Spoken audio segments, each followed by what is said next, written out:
శ్రీ సచిదానంద సమర్థ సద్గురు సాయినాథ్ మహారాజు కీ జై.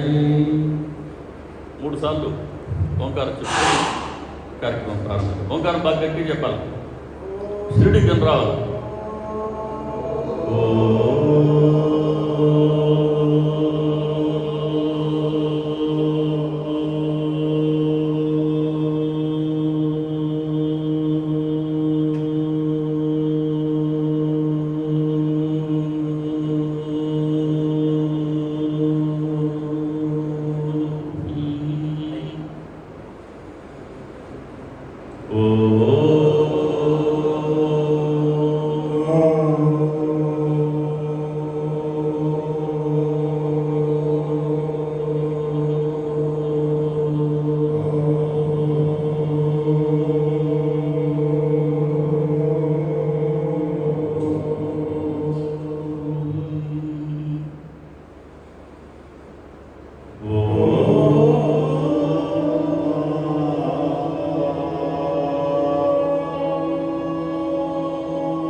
శ్రీ సచిదానంద సమర్థ సద్గురు సాయినాథ్ మహారాజ్ కీ జై.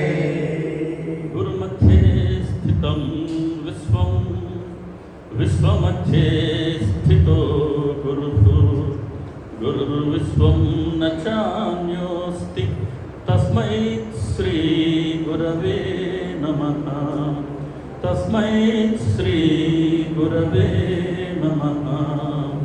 సదా నింబవృక్షస్య మూలాధివాస సుధాస్రావిణం తీర్థమప్యప్రియంతం తరుం కల్పవృక్షాధికం సాధయంతం నమామీశ్వరం సద్గురుం సాయినాథం, నమామీశ్వరం సద్గురుం సాయినాథం, నమామీశ్వరం సద్గురుం సాయినాథం.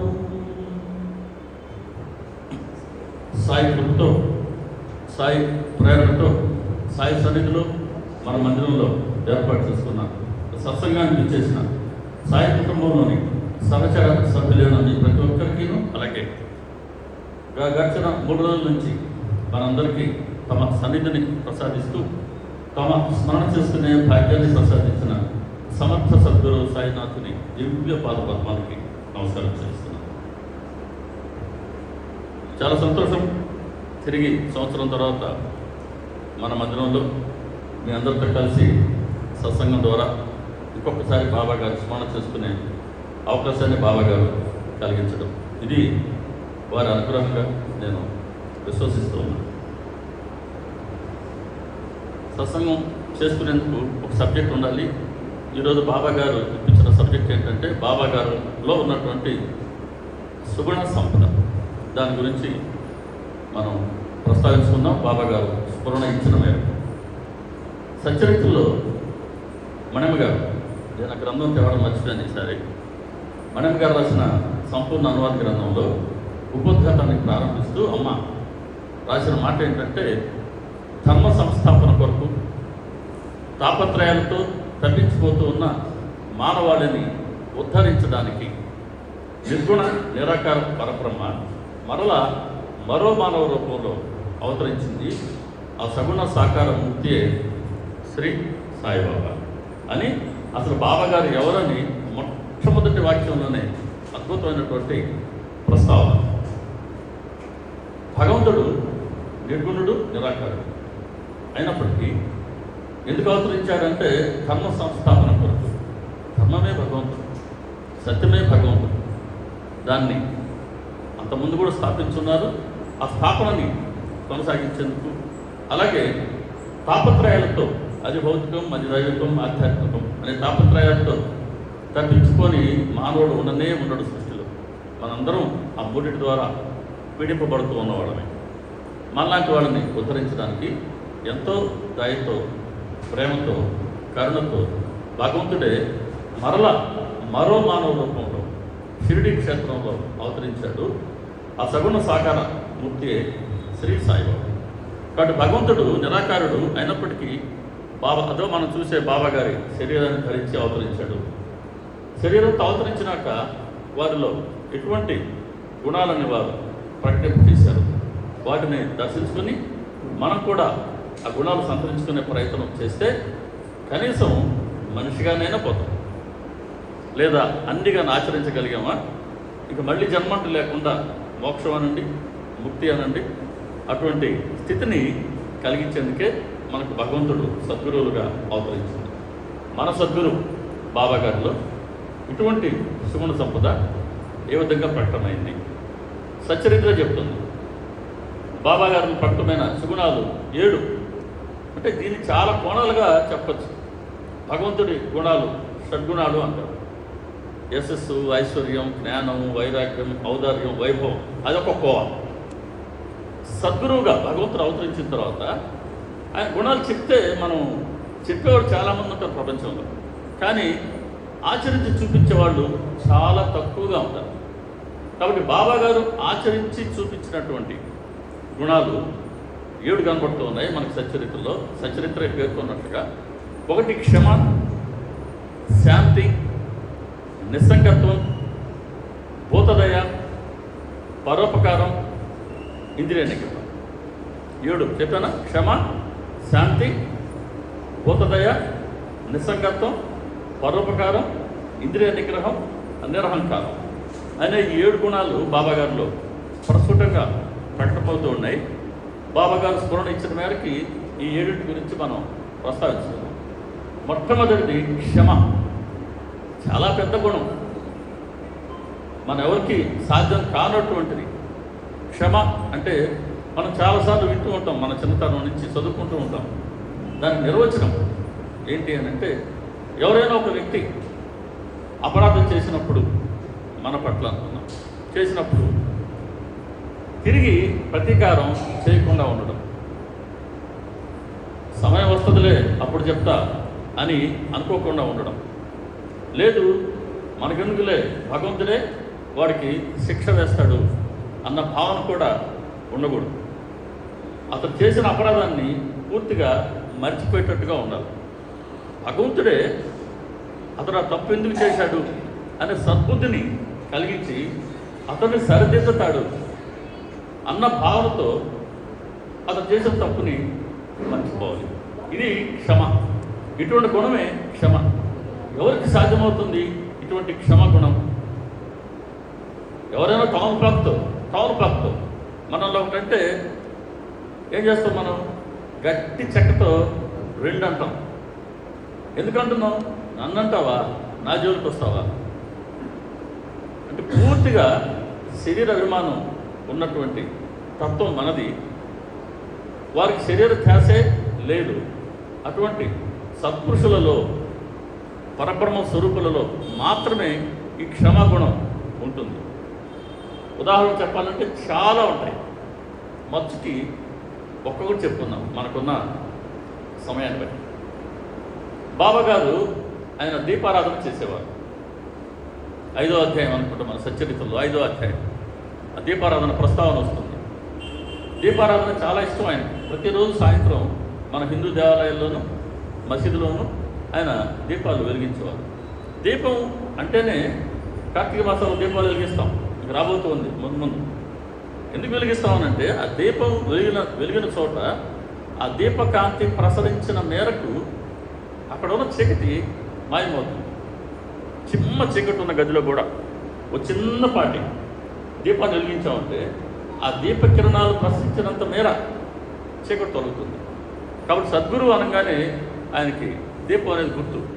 ఆయన ఆశ్రయిస్తే ఆయన ఆశ్రయించిన వారిలో ఉన్న అజ్ఞానం అనే చీకటిని ఆయన పారదొలుగుతారు. దీన్ని మనకు బాబాగా తెలియచేస్తూ ఆయన ప్రతిరోజు సాయంత్రం దీపారాధన చేసేవారు. ఎలా చేసేవారు? ఒక రేకు డబ్బా పుచ్చుకొని నూనె వ్యాపారం ఉండేవాడు షిరిడీలో. వారి వద్దకు వెళ్ళేవారు. స్వయంగా వాళ్ళందరూ నూనె పోసేవారు. అది తీసుకొచ్చి బాబాగారు ప్రమిదల్లో పోసి నేల మీద ప్రమిదలు ఉంచేవారు. మరి ఒత్తి కావాలి కదా, ఇప్పుడు మనం ఒత్తి వెలిగించాం మన జ్యోతి ప్రజ్వలనకి. బాబా గారికి అలా కాదు, గుడ్డ పిలకల్ని అలా నిలివేసి దాన్నే ఒత్తిలాగా ఉంచేవారట. దీపారాధన చేస్తున్నారు. చాలా కాలం ఇది జరుగుతూ ఉండింది. ఏదైనా ఒక మంచి పని మనం ఎక్కువ కాలం చేయగలమా? దయచేసి సెల్ ఫోన్లు సైలెంట్ మోడ్లో పెట్టుకోండి దయచేసి. ఎందుకంటే ప్రపంచం అంతా దాంట్లోనే ఉంటుంది, ఎక్కడో లేదు. మనం వచ్చి ఇక్కడ కూర్చున్నప్పటికీ సెల్ ఫోన్ కానీ మనం ఫ్రీగా వదిలేసామంటే అది మనల్ని తాకుతూనే ఉంటుంది, టచ్ చేస్తూనే ఉంటుంది. సరే, దీపారాధన కోసం ఆయన వెలిగించేవారు. ప్రతిరోజు ఈ కార్యక్రమం జరుగుతుంది. ఒక మంచి కార్యక్రమంలో భాగస్వామ్యం అవుతూ ఉండటాన్ని ఎక్కువ కాలం కొనసాగించలేము. ఎన్నెన్నో బలహీనతలు మనలోవి అడ్డొస్తూ ఉంటాయి. అందుకని వ్యాపారస్తులందరూ అనుకున్నారంట, ఇదేంటిది పిచ్చి, ఆయన రోజు వస్తున్నాడు, సాయంత్రం ప్రతిరోజు నూనె ఇస్తున్నాం, పోయి దీపాలు వెలిగిస్తున్నాడు, మనందరం నూనె ఇకపోతే ఏం చేస్తాడో చూద్దాం అని అందరూ. అప్పటిదాకా బాబా గారిని పిచ్చి ఫకీరు అనేవాడు. బాబా గారా పిచ్చి ఫకీరు, వెంకటేశ్వర పిచ్చి వెంకయ్య, రామకృష్ణ పరమహంస గారా పిచ్చి పూజారి, రమణ మహర్షి గారా ఆయన కూడా పిచ్చి స్వామి. వీళ్ళందరూ పిచ్చాడు, మనం మాత్రం చాలా తెలివైన వాళ్ళం అనేది సాధారణంగా మన దృష్టిలో ఉంటుంది. కాబట్టి పిచ్చి ఫకీరు కదా ఆయన, రోజు వస్తున్నాడు మన దగ్గరికి, నూనె మనం ఇస్తున్నాం, వెలిగిస్తున్నాడు. మనం కనుక నూనె ఇవ్వకపోతే ఏం చేస్తారో చూద్దాం. సరే, వచ్చారు బాబా గారు, నూనె కోసం వచ్చారు. ప్రతిరోజు నూనె పోసేవాళ్ళు నూనె లేదు బాబా, నూనె లేదు బాబా అంటున్నారు. గమనించండి, నూనె ఇచ్చిన రోజు అల్లా అచ్చా కరేగా అనే బాబా అన్నారు. నూనె పెట్టుకొని కూడా ఇవ్వని రోజు కూడా అల్లా అచ్చా కరేగా అని అన్నారు. ఎవ్వరు నూనె ఇవ్వలేదు. తిరిగి మసీద్కి వెళ్ళారు బాబా గారు. ఇప్పుడు అనుకున్నారు వీళ్ళు, మనం నూనె ఇవ్వలేదు కదా, ఎలా వెలిగిస్తాడో చూద్దాం అని అందరూ చప్పట్లో. మసీద్ గోడ కూడా అంత ఎత్తు ఉండేది కాదట, పిట్టగోడలాగా ఉండేదట. కొంచెం గోడ దగ్గర నిలబడి చూస్తూ ఉన్నారు, ఏం చేస్తారు బాబా గారు అని. యథావిధిగా బాబా గారు మసీదులోకి వెళ్ళారు. ఆ రేకు డబ్బాలో చూశారు. చూస్తే ఎక్కడో అడుగులో ఒక్క చుక్క మాత్రమే ఉంది నూనె. దాంతో ఒక్క దీపాన్ని కూడా మనం వెలిగించలేము. దాంట్లో ఆయన నీరు పోశారు, కొంత నీరు పోసి నీరు ఆయన త్రాగారు. ఇది చాలా సింబాలిక్గా చెప్పారు బాబా గారు. సచ్చరితం, అందుకే సచ్చరితలో ఉన్న ప్రతి వాక్యం, ప్రతి పదం, ప్రతి ఏత్వం, ప్రతి ఐత్వం పవిత్రతని, ప్రత్యేకతని సంతరించుకునే ఉంటాయి. చాలా జాగ్రత్తగా మనం చదవాలి. దాంట్లో ఆయన మనం భగవంతుడికి మన ఇళ్లలో పూజలు చేసినప్పుడు నివేదిస్తాం. బాబా గారు భగవంతుడు నివేదించిన తర్వాత ఆ ప్రసాదాన్ని మనం పవిత్రంగా స్వీకరిస్తాం. అలాగే బాబా గారు కూడా ముందు ఒక్క చుక్క నూనెని కాస్త నీళ్ళతో కలిపి ఆయన బ్రహ్మార్పణ గావించుకున్నారు, భగవంతుడికి అర్పించారు. ఎవరు భగవంతుడు? సాక్షాత్తు ఆయనే భగవంతుడు. దాన్ని మనం అక్కడ సింబాలిక్గా చెప్పారు బాబా గారు. చాలా ఉంటాయి ఇలా బాబా గారు చేసిన చర్యల నుంచి మనం గ్రహించాలి బాబా గారు ఎవరని. ఈ మధ్య చాలామంది రకరకాలుగా మాట్లాడుతుంటారు, వాళ్ళు గ్రహించాలి సచ్చరిత్రలో ఉండే ప్రత్యేకతను. తర్వాత మామూలు నీళ్ళు తీసుకున్నారు బాబా గారు, మామూలు నీళ్ళు.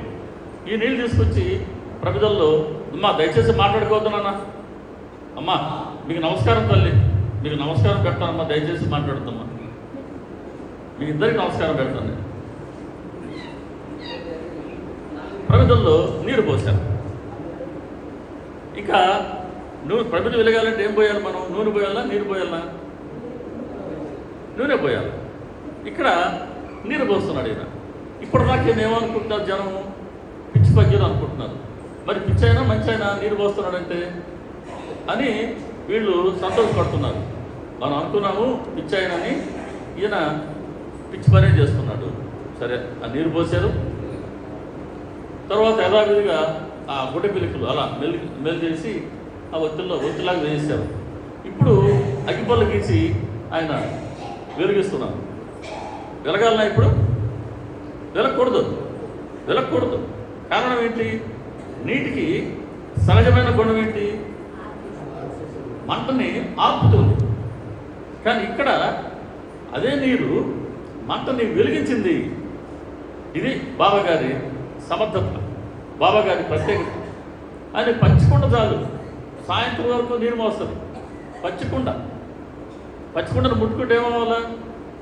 విచ్చుకోవాలి, ముక్కలైపోవాలి. అటువంటి పచ్చికుండతో ఆయన సాయంత్రం వరకు నీరు మోసేవారు. ఎలా మోసింది? అదిగో ఆ చేతి స్పర్శలో ఉన్నటువంటి ఆ కరస్పర్శ అటువంటిది. కరస్పర్శ ఎటువంటిది అని అంటే, ఎండి బోర్డుబారిన చెట్టు కూడా ఆయన స్పర్శతో చిగురిస్తుంది. ఏమాత్రం తడి లేకుండా కూడా బాగా పుష్పాలు పుష్పించి మంచి ఫలాలు లభించేలా చేస్తుంది. అంటే పూర్తి పచ్చికుండకి కాల్చినటువంటి పక్వత వచ్చింది ఆయన స్పర్శలో ఉన్నంత వరకు. ఇప్పుడు నీటికి సహజంగా ఆర్పే గుణం ఉన్నప్పటికీ బాబాగారి కరస్పర్శను పొందింది కాబట్టి ఇప్పుడు దీపాలు వెలిగాయి. గంట సేపు కాదు, రాత్రి అంతా వెలిగాయి. దీన్ని గమనించారు. అరే ఈయన ఇప్పుడు దాకా మనం ఏదో పిచ్చి పెక్కిరి అనుకుంటూ ఉన్నాం, ఈయన చాలా శక్తులు ఉన్నాయి అని ఇప్పుడు భయపడ్డారు బాబాగారు. అమ్మో, మనం నూనె పెట్టుకుని కూడా నూనె లేదని అబద్ధం చెప్పాం, ఆయన కోపానికి మనం గురవుతామేమో, ఆయన ఏదన్నా శపిస్తే మనకేమవుతుందో అనుకుని భయపడుతూ వచ్చి వాళ్ళు బాబాగారికి పాద నమస్కారం చేశారు. ఎవరినైనా కోపడతారు? ఆయన ఎవరిపైన శత్రుత్వం లేదు, ఎవరితోనూ మిత్రత్వం లేదు. అందరము సమానమే. అందరము కూడా కాదు, ప్రతి ప్రాణి కూడా బాబాగారి దృష్టిలో సమానమే. కారణం ఏంటి? సమస్త జీవరాశులు కూడా ఆయన చూసుకుంటారు. అంటే సమస్త జీవరాశులు కూడా భగవంతుని మాత్రమే చూసేవారికి మాత్రమే అటువంటి క్షమ ఉంటుంది. వాళ్ళు నూనె ఇవ్వకపోయినా కూడా అల్లా అచ్చాగారేగానే అన్నారు. ఇప్పుడు కూడా ఎవరిని ఏమీ అనలేదు. కానీ ఇంతకాలం ఆయన చేసింది ఏంటి? నూనె అవసరమే కాదు, నూనె అవసరం లేకపోయినా ఆయన వెలిగించుకోగలరు, దీపారాధన కార్యక్రమం ఆయన చేయగలరు. కానీ అప్పటి వరకు ఆ భగవంతుడి కార్యంలో, ఒక సత్కార్యంలో, ఒక సత్కర్మలో ఈ నూనె వ్యాపారులందరికీ ఆయన అవకాశాన్ని కలిగించారు పాల్గొనేందుకు. దాన్ని మనం గ్రహించగలిగితే సత్కర్మల్లో, సత్కారాలలో మనం కూడా పాల్గొనేందుకు ఎటువంటి అడ్డంకులు మనకు మనం సృష్టించుకోకూడదు. మరి ఇప్పుడు దాకా అవకాశం ఇచ్చారు, అవకాశం ఇచ్చి వాళ్ళకి శ్రేయస్సును కలిగించారు. వారి పాపకర్మను ఆయన తొలగించుంటారు, లేదా వారి పాపకర్మను ఆయన పంచుకొని ఉంటారు, ఎన్నో అడ్డంకుల్ని తొలగించుంటాడు. ఇంత మంచి సదవకాశం ఇస్తే దాన్ని వాళ్ళు గుర్తించలేదు అని చెప్పి వాళ్ళు ఆయన కోప్పడలేదు. అందరితోనూ మామూలుగానే ఉన్నారు. ఇది క్షమ. ఏం కోప్పడలేదు బాబాగారు. ఇటువంటి క్షమాగుణం కేవలం సత్పురుషుల్లో, సద్గురువుల్లో మాత్రమే ఉంటుంది. 2-3 ఉదాహరణలు చెప్తాను. రామకృష్ణ పరమహంస గారు, ఆయన దక్షిణేశ్వరంలో చూసారా? దక్షిణేశ్వరం ఆలయం ఎవరైనా పోయించారా? కలకత్తాలో అద్భుతంగా ఉంటుంది, ఒకసారి చూసారండి. మన జీవితకాలంలో ఒకసారి చూడదగినటువంటి ప్రదేశం. దక్షిణేశ్వరంలో కలకత్తా సిటీలోనే ఉంటుంది భాగం. రాణి లక్ష్మణీదేవి అని ఆమె భవతారిణి మాత ఆలయాన్ని కట్టించారు. ఆమె అల్లుడు మధురబాబు అని ఆయన ఆలయ నిర్వహణ చూస్తుండేవారు. రామకృష్ణ పరమహంస గారు అదే ఆలయంలో ముందు పూజారిగా ప్రవేశించారు. క్రమక్రమంగా ఆయన ప్రధాన పూజారి అయ్యారు. ఆయనలో ఉన్నటువంటి ఆ ప్రేమ ఏంటంటే, భగవంతుడి నామాన్ని ఉచ్చరించగానే అదొక రకమైన పారవస్య స్థితికి వెళ్ళిపోయేవారు. ఆయన పారవస్య స్థితి. ఆ స్థితిలో ఆయన చూస్తున్నట్టు ఉంటుంది, కానీ ఆయన ఏం చూస్తున్నారో ఆయన తెలియదు. భగవంతుడిలో మనసు లగ్నమైపోయి ఉంటుంది. అమ్మ కాళికామాతనే ఆయన దర్శించుకునేవారు. భగవన్నామాన్ని ఉచ్చరించినంత మాత్రానే ఆయనకి పారవస్య స్థితి వచ్చేసేది. ఆ స్థితిలో నడిచేటప్పుడు నడక సరిగ్గా ఉండేది కాదు, కూర్చోలేకపోయేవారు. ఎటువంటి శక్తి చేతులకు ఉండేది కాదు. ఒంటిపై నుండి వస్త్రం కూడా జారిపోతున్నా వారికి తెలిసేది కాదు. ఇటువంటి స్థితిలో ఉన్నటువంటి ఆయనలో దైవత్వాన్ని గుర్తించి మధురబాబు ఆయన ఆశ్రయించారు. ప్రతిదానికి ఆయన సలహా తీసుకుని రామకృష్ణ పరమహంస గారు ఏం చెప్తే దాన్ని ఆయన ఆచరిస్తున్నారు. ఇదే మధురబాబు ఇంట్లో ఒక పురోహితుడు ఉండేవాడు. అంతకుముందు అంటే రామకృష్ణ పరమహంస గారితో పరిచయం కాకముందు మధురబాబు ఈ పురోహితుడి సలహాలు, సంప్రదింపులు చేసుకునేవాడు. ప్రతిసారికి ఈయన సలహా అడిగేవాడు, ఈయన అలా చెప్తే అలా చేసేవాడు. ఇప్పుడు ఎలా ఉంది? రామకృష్ణ పరమహంస గారు ఏం చెప్తే అది చేస్తున్నాడు. ఇది ఈ పురోహితుడికి మనసులో ఈయన పట్ల కోపాన్ని రగిల్చింది. సమయం కోసం ఎదురు చూస్తూ ఉన్నాడు. అంటే ఈయన ఏమనుకుంటున్నాడు, ఈ పురోహితుడు అంటే ఈయన ఏదో మంత్రాలు ఏదో ఒక వైద్యం చేశాడు, ఆయన వశం చేస్తున్నాడు మధురబాబుని అని ఈయన తప్పుగా అర్థం చేసుకున్నాడు. సరే ఒకసారి ఎవరు లేని సమయంలో అంటే మధురబాబు వాడు వేరే ఊరికి వెళ్ళున్నారు.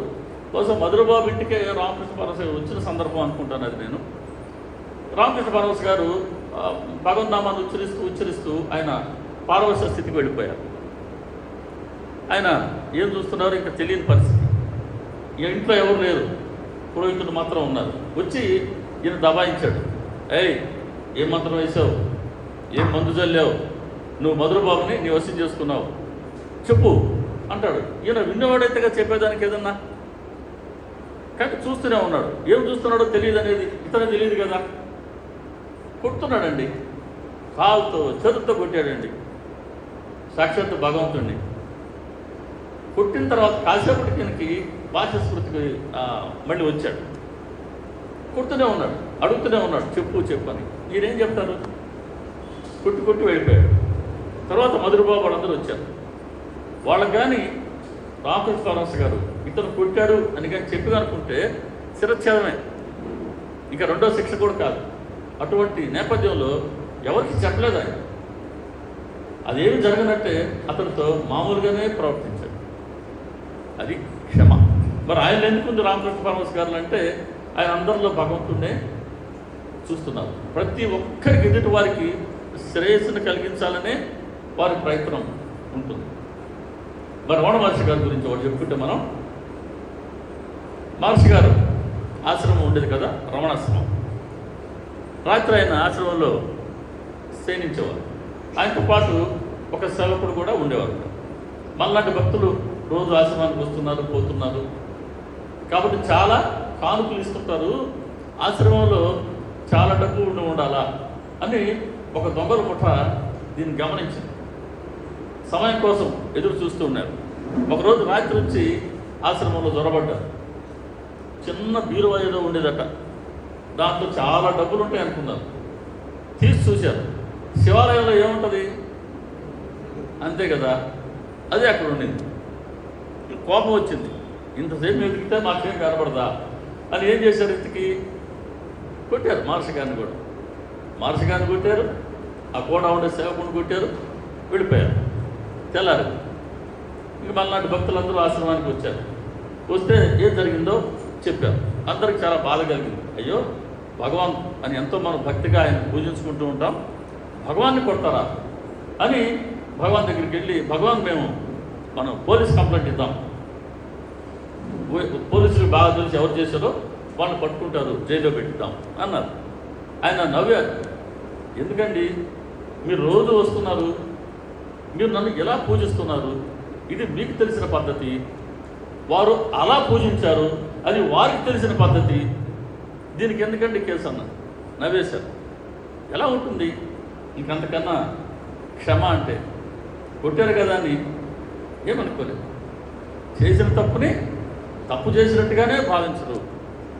ఎటువంటి ప్రత్యేకారేచ్ఛ ఉండదు, ఏముండదు.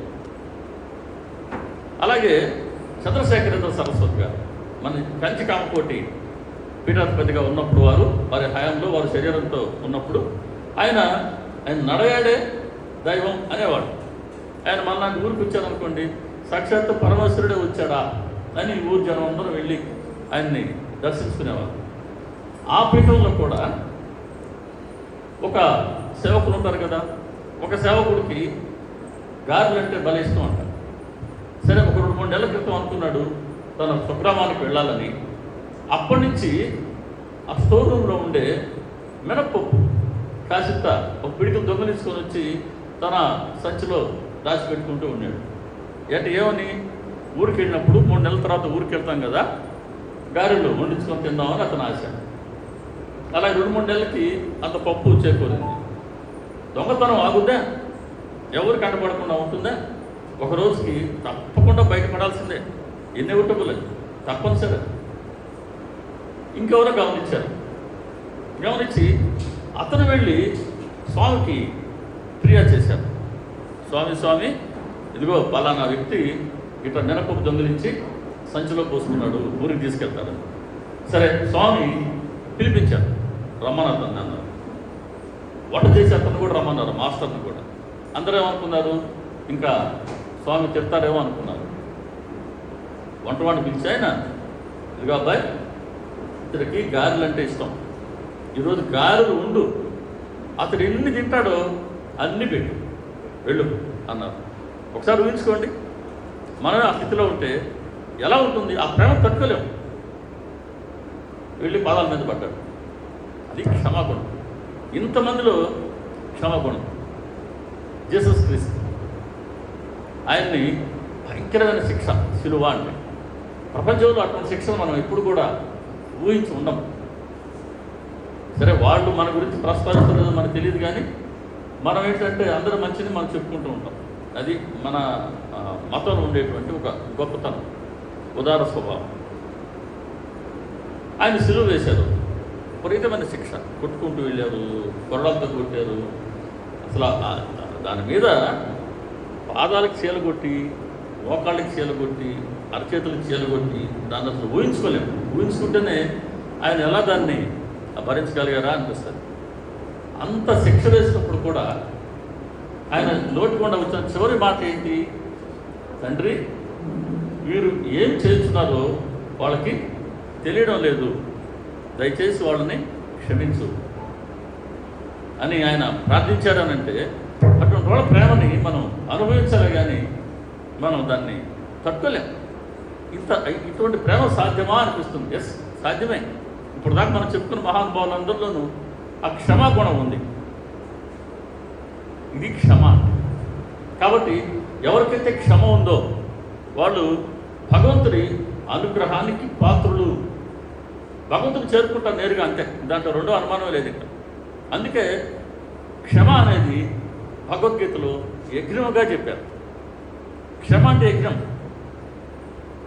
క్షమ అంటే తేజవంతుల తేజం అట, ధర్మవంతుల ధర్మం అట, సత్యవంతుల సత్యం అట, తపస్యాలుర బ్రహ్మం అని క్షమ గురించి అద్భుతంగా చెప్పడం జరిగింది. అటువంటి క్షమాగుణాన్ని అలవర్చుకోవాలని అంటే మనలో ప్రేమ జనించాల. ప్రేమ అనంటే మన పిల్లల పట్ల, కుటుంబం పట్ల, లేక వాళ్ళ పిల్లల పట్ల అది మమకారం. ప్రేమ అనేది సమస్త జీవరాశి పట్ల ఉంటేనే ప్రేమ. ఇటువంటి ప్రేమ వాళ్ళలో ఉన్నది కాబట్టే వాళ్ళలో ఆ క్షమాగుణం ఉండింది. ఇది మొట్టమొదటి సద్గుణం బాబాగారిలో మనం దర్శించుకున్నాం. రెండవది శాంతి. శాంతి దీని నిర్వచనం ఏంటి అని అంటే, అంటే ఎటువంటి ప్రాపంచిక చింతనలు లేకుండా, ప్రాపంచిక చింతలు లేకుండా, అంతఃకరణం చాంచల్యాన్ని విడనాడి ఎల్లప్పుడూ ప్రసన్నంగా స్థిరంగా ఉండటమే శాంతి. మళ్ళీ చెప్తున్నా, నిర్వచనాలు చాలా బాగుంటాయి, మనం వింటూ ఉంటాం, చదువుకుంటూ ఉంటాం, కానీ అసలు నిర్వచనం ఇక్కడప్పుడే మనకు బయటకు వస్తుంటాయి సత్సంగాలు. ఎటువంటి ప్రాపంచిక చింతలు లేకుండా అంతఃకరణం చాంచల్యాన్ని విడిచిపెట్టి ఎల్లప్పుడూ ప్రసన్నంగా స్థిరంగా ఉండటమే శాంతి. అందుకే శాంతంగా ఉండటం చాలా గొప్ప విషయం. ప్రాపంచిక చింత ఎందుకు వస్తుంది? ప్రాపంచిక చింత ఏదో సమస్య ఎందుకు ఉంటుంది మనకు? అసలు మనది కాకపోయినా కూడా దాన్ని పెద్ద సమస్యగా మనం ఎందుకు భావిస్తూ ఉంటాం అంటే, కోరిక అనేది కారణంగా ఒక సంకల్పం ఉంటుంది మన మనసులో. అది మనకు సంబంధించింది కావచ్చు, వేరే వాళ్ళకి సంబంధించింది కావచ్చు, లేదా ఎవరికి సంబంధించింది కావచ్చు. మనకు ఒక సంకల్పం అంటూ ఉంటుంది. అది ఇంకా తీరేంత వరకు దాని మీద ఆ చింత కొనసాగుతూ ఉంటుంది. కానీ మనసులో ఒక ప్రాపంచిక చింత, ఒక కోరిక ఉన్నంత వరకు, అది తీరేంత వరకు ఆ చింత అలాగే కొనసాగుతుంది. పోనీ అది తీరిన తర్వాత ఏమన్నా ఇంకో కోరిక కోరకుండా ఉంటామా? లేదు. ఇంకొకటి, మరొకటి, మరొకటి, ఇలా ఆ కోరికలకి మనం కావాలి పెట్టుకుంటూ పోతుంటాం. ఫుల్ స్టాప్ పెట్టడానికి ఇష్టపడం. ఇష్టపడతామా? బాబా గారు ఇప్పుడు సత్సంగం అయిన తర్వాత ఆయన వచ్చి మెట్ట మీద కూర్చొని, నాన్న ఏం కోరిక కావాలో కోరుకో, ఒకే కోరిక కోరుకో అన్నాడు అనుకో, సిద్ధంగా ఉండండి. ఆయనకు అడుగుతారు. ఆయన ఏం కోరుకుంటారు మరి? ఒకటే కోరుకొని వెళ్ళిపోగలమా? లేదు, మనకు చాలా ఉంటాయి. కాబట్టి అటువంటి ప్రాపంచ కోరికలు చింతలకి కారణమవుతాయి, మానసిక అశాంతికి కారణమవుతాయి, భగవత్ చింతనకు దూరం చేస్తాయి. భగవత్ చింతనకి, భగవద్గీత కార్యక్రమానికి హాజరు కావడానికి దూరం చేస్తాయి మన ప్రాపంచిక చింతలు. ఎలా ఉంటుందంటే, ఇది నేలబావి ఉందనుకుందాం, ఒక నేలబావి తీసుకుందాం. ఆ నేలబావిలో మా రోజుల్లో, పాత రోజుల్లో మా చిన్న గ్రామం నేలబావి చాలా ఉండేది. వీళ్ళ గట్టు మీద కూర్చొని ఉండేవాడు. నీళ్లు ప్రశాంతంగా ఉన్నప్పుడు అట్టడుగున ఉన్నటువంటి ప్రతి రాయి, రప్ప, సబ్బు గిన్నె, ఇట్లాంటి చెంబు, ఇట్లాంటి బకెట్లను పడిపోతే అవన్నీ స్పష్టంగా కనపడుతుండేవి. తాబేళ్ళు, చేపలు ఇవన్నీ స్పష్టంగా కనబడేవి. ఊరుకుంటాం మేము, రాయి తీసుకొచ్చేస్తాం, అది దబ్బని పడుతుంది. పోయి పడగానే నీళ్ళలో కదలికి వస్తుంది. కదలికి వచ్చినాక కింద వస్తువు కనబడుతుందా? కనబడుతుంది. మళ్ళీ కనబడుతుంది ఎప్పుడు? నీళ్లు కదలిక లేకుండా నిశ్చలంగా అయిపోయినప్పుడు మళ్ళీ కనబడతాయి. అంటే మనలో ఉన్న భగవంతుడు, అందరిలో భగవంతుడు ఉన్నాడు అని ఏ మతం చెప్పినా ఇదే చెప్తుంది, ఏ శాస్త్రం చెప్పినా ఇదే చెప్తుంది, ఏ సత్పురుషుడు చెప్పినా, ఏ సద్గురు చెప్పినా ఇదే మాట చెప్తున్నారు. మరి మనలో ఉండే భగవంతుడిని ఎందుకు మన అనుభవానికి రావట్లేదు అంటే, ఇదిగో ఎప్పటికప్పుడు ఆయనేమో మనసులో, అంతఃకరణంలో ఉన్నారు. అదే ఇప్పుడు అట్టడుగున ఉన్న వస్తువులాగా ఆయన ఉన్నారు. ఆయన కనబడాలని అంటే మనం ఈ నీటిలో రాళ్ళు వేస్తూనే ఉన్నాం కదా. కాబట్టి మనం మనసులు కనుక బావి అనుకుంటే, ఈ బావిలో నిశ్చలంగా ఉంటే భగవంతుడు దర్శనం ఇస్తాడు. ఆ నిశ్చలంగా ఉండడమే శాంతము. దీంట్లో ఎప్పటికప్పుడు మన కోరికలు అనే రాళ్ళు విసురుతూనే ఉంటే నీళ్ళు ఎప్పుడు కదులుతూనే ఉంటాయి. కాబట్టి మనసు ఎప్పుడు కూడా కదలాడుతూనే ఉంటుంది. అంతఃకరణం ఎప్పుడు కూడా చంచలంగానే ఉంటుంది. చంచలంగా ఉన్నంత వరకు శాంతి ఉండదు. శాంతి లేనిదే శాంతము లేక సౌఖ్యము లేదే అని మా నాన్నగారు చిన్నప్పుడు పాడుకుంటుండేవాడు. ఆయన శాంతము లేక సౌఖ్యము లేదయ్యా అని. అది వాస్తవం కదా. కాబట్టి ఇటువంటి కోరికలు అనేవి మన మనసులో ఉన్నంత వరకు అటువంటి అవకాశం రాదు మనకు. కాబట్టి ఏం చేయాలని అంటే, మనసు శాంతంగా ఉండాలని అంటే గమనించండి. ఎవరికైనా ఎటువంటి ప్రాపంచ కోరికలు లేకుండా ఉంటారో వాళ్ళలో మాత్రమే ఆ శాంతం అనేది ఉంటుంది. బాబా గారిని ఒక ఉదాహరణ తీసుకుందాం. 46వ అధ్యాయం, 46వ అధ్యాయం, 2 మేకల కథ. 46 కదా. బాబా గారు ఏం చేశారు? 2 మేకలను కొనుక్కొచ్చారు. ఒక్కో మేక ఎంత కొన్నారు? ఆయన 16 రూపాయలు కొన్నారు. ఒక్కొక్క మేకని 16 రూపాయలు కొన్నారు. 2 మేకలకి 32 రూపాయలు ఇచ్చి కొనుక్కొచ్చారు అనే వార్త వెళ్ళిపోయింది. అప్పట్లో మార్కెట్ ధర ఒక్కో మేకది 2, 3, మంచి మేక అయితే 4 రూపాయలు. అంటే 2 4 8 రూపాయలే మార్కెట్ ధర. ఈయన 32 రూపాయలు చెల్లించారు. అంటే ఎవరో పొద్దున్నే బాబా గారికి టోపీ వేశారు. ఆయన టోపీ వేసుకుంటారా? తల మీద ఎప్పుడు కూడా రుమాలు ఎప్పుడు కట్టుకునే ఉంటారు కదా. ఆయనకి ఎవరైనా టోపీ వేయగలరా? ఆయన ఎవరైనా మోసం చేయగలరా? కానీ మన దృష్టిలో అట్టే ఉంది. తాత్యా పాటిల్, శ్యామ ఇద్దరు వచ్చేసి ఇంకా బాబా గారి మీద సూటిపోటి మాటలు. ఇదేమన్నా వ్యాపారం చేయడానికి వచ్చినాడా? వ్యాపారం చేస్తున్నారా బాబా గారు? లేదు కదా. కాబట్టి ఇదేమన్నా వ్యాపారం చేసే పద్ధతేనా? 2 మేకలు 32 రూపాయలు కొంటాడా? బాబా గారికి డబ్బు విలువ తెలియదు అని అటు ఇటు మాట్లాడుతుంటే ఇంకా ఆయన ఏం చేశారు? వెళ్ళి 4 సేర్లు పప్పు కోరుకొని రమ్మన్నారు, శనగపప్పు. అది కూడా తినిపించిన తర్వాత మేకలు వదిలేసి మందలకు వదిలిపెట్టినట్టు అన్నారు. సరే, ఆ ఇద్దరు సోదరులు ఒకరినొకరు చంపుకున్నారు. ఇవన్నీ బాబా గారు చెప్పడం మనం దర్శించుకున్నాం. అంటే ఇక్కడ ఇంతగా తాత్యా పాటిల్, శ్యామ కూడా బాబా గారిని సూటిపోటిగా మాటలు అంటున్నప్పుడు కూడా ఆయనలో ఎటువంటి చింత రాలేదు. అంటే ఆయన మానసిక స్థితి ఏమాత్రం దానికి డిస్టర్బ్ కాలేదు. ఆ మానసిక స్థైర్యం అలాగే ఉంది, ఆ శాంతం అలాగే ఉన్నారు. ఆయన కోపం రాలేదు, నన్ను అంటారేంటి అని అనుకోలేదు. అరే డబ్బు గురించి నన్ను ఇంతసేపు అడుగుతారా అని అనుకున్నాడే కానీ ఆయన తిరిగి ఒక మాట అనలేదు. అటువంటి అవకాశం వచ్చినప్పుడు సత్పురుషుల్లో శాంతమే బయటకు వస్తుంది. సాధారణంగా అంత పెద్ద చర్చ జరిగినప్పుడు ఎలా ఉంటుంది? అదే 2వ అధ్యాయంలో హేమంత్ పంత్ గారికి బాలభార్యకి పెద్ద చర్చ జరిగింది. హేమంత్ పంత్ గారు షిరిడీకి వెళ్ళిన మొట్టమొదటి రోజే బాలభార్య వాళ్ళతో చర్చ జరిగింది.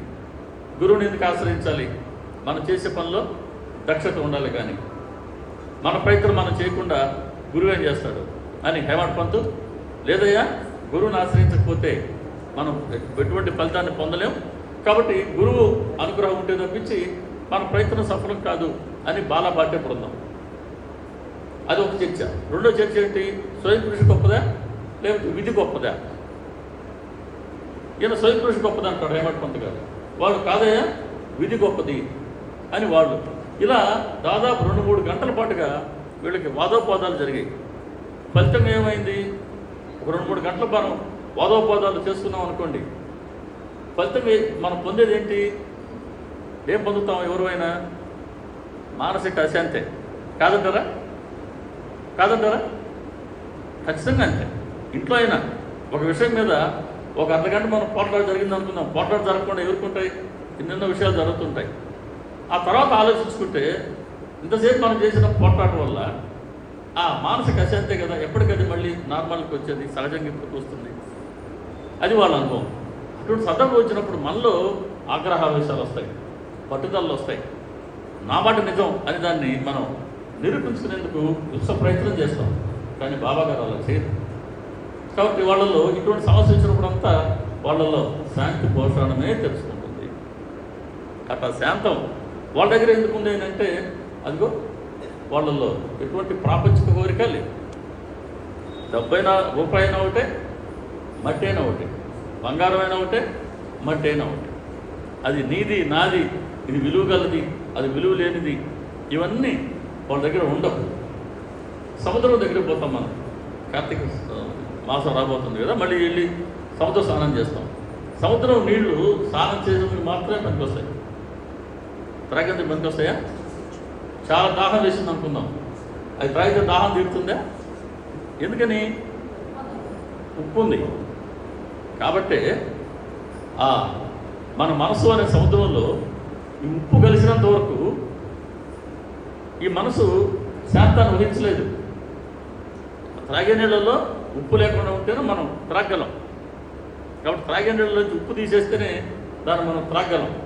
అలాగే మనసులో నుంచి ఈ ప్రాపంచ కోరికలు తొలగించగలిగితేనే మనసు శాంతంగా ఉండగలదు.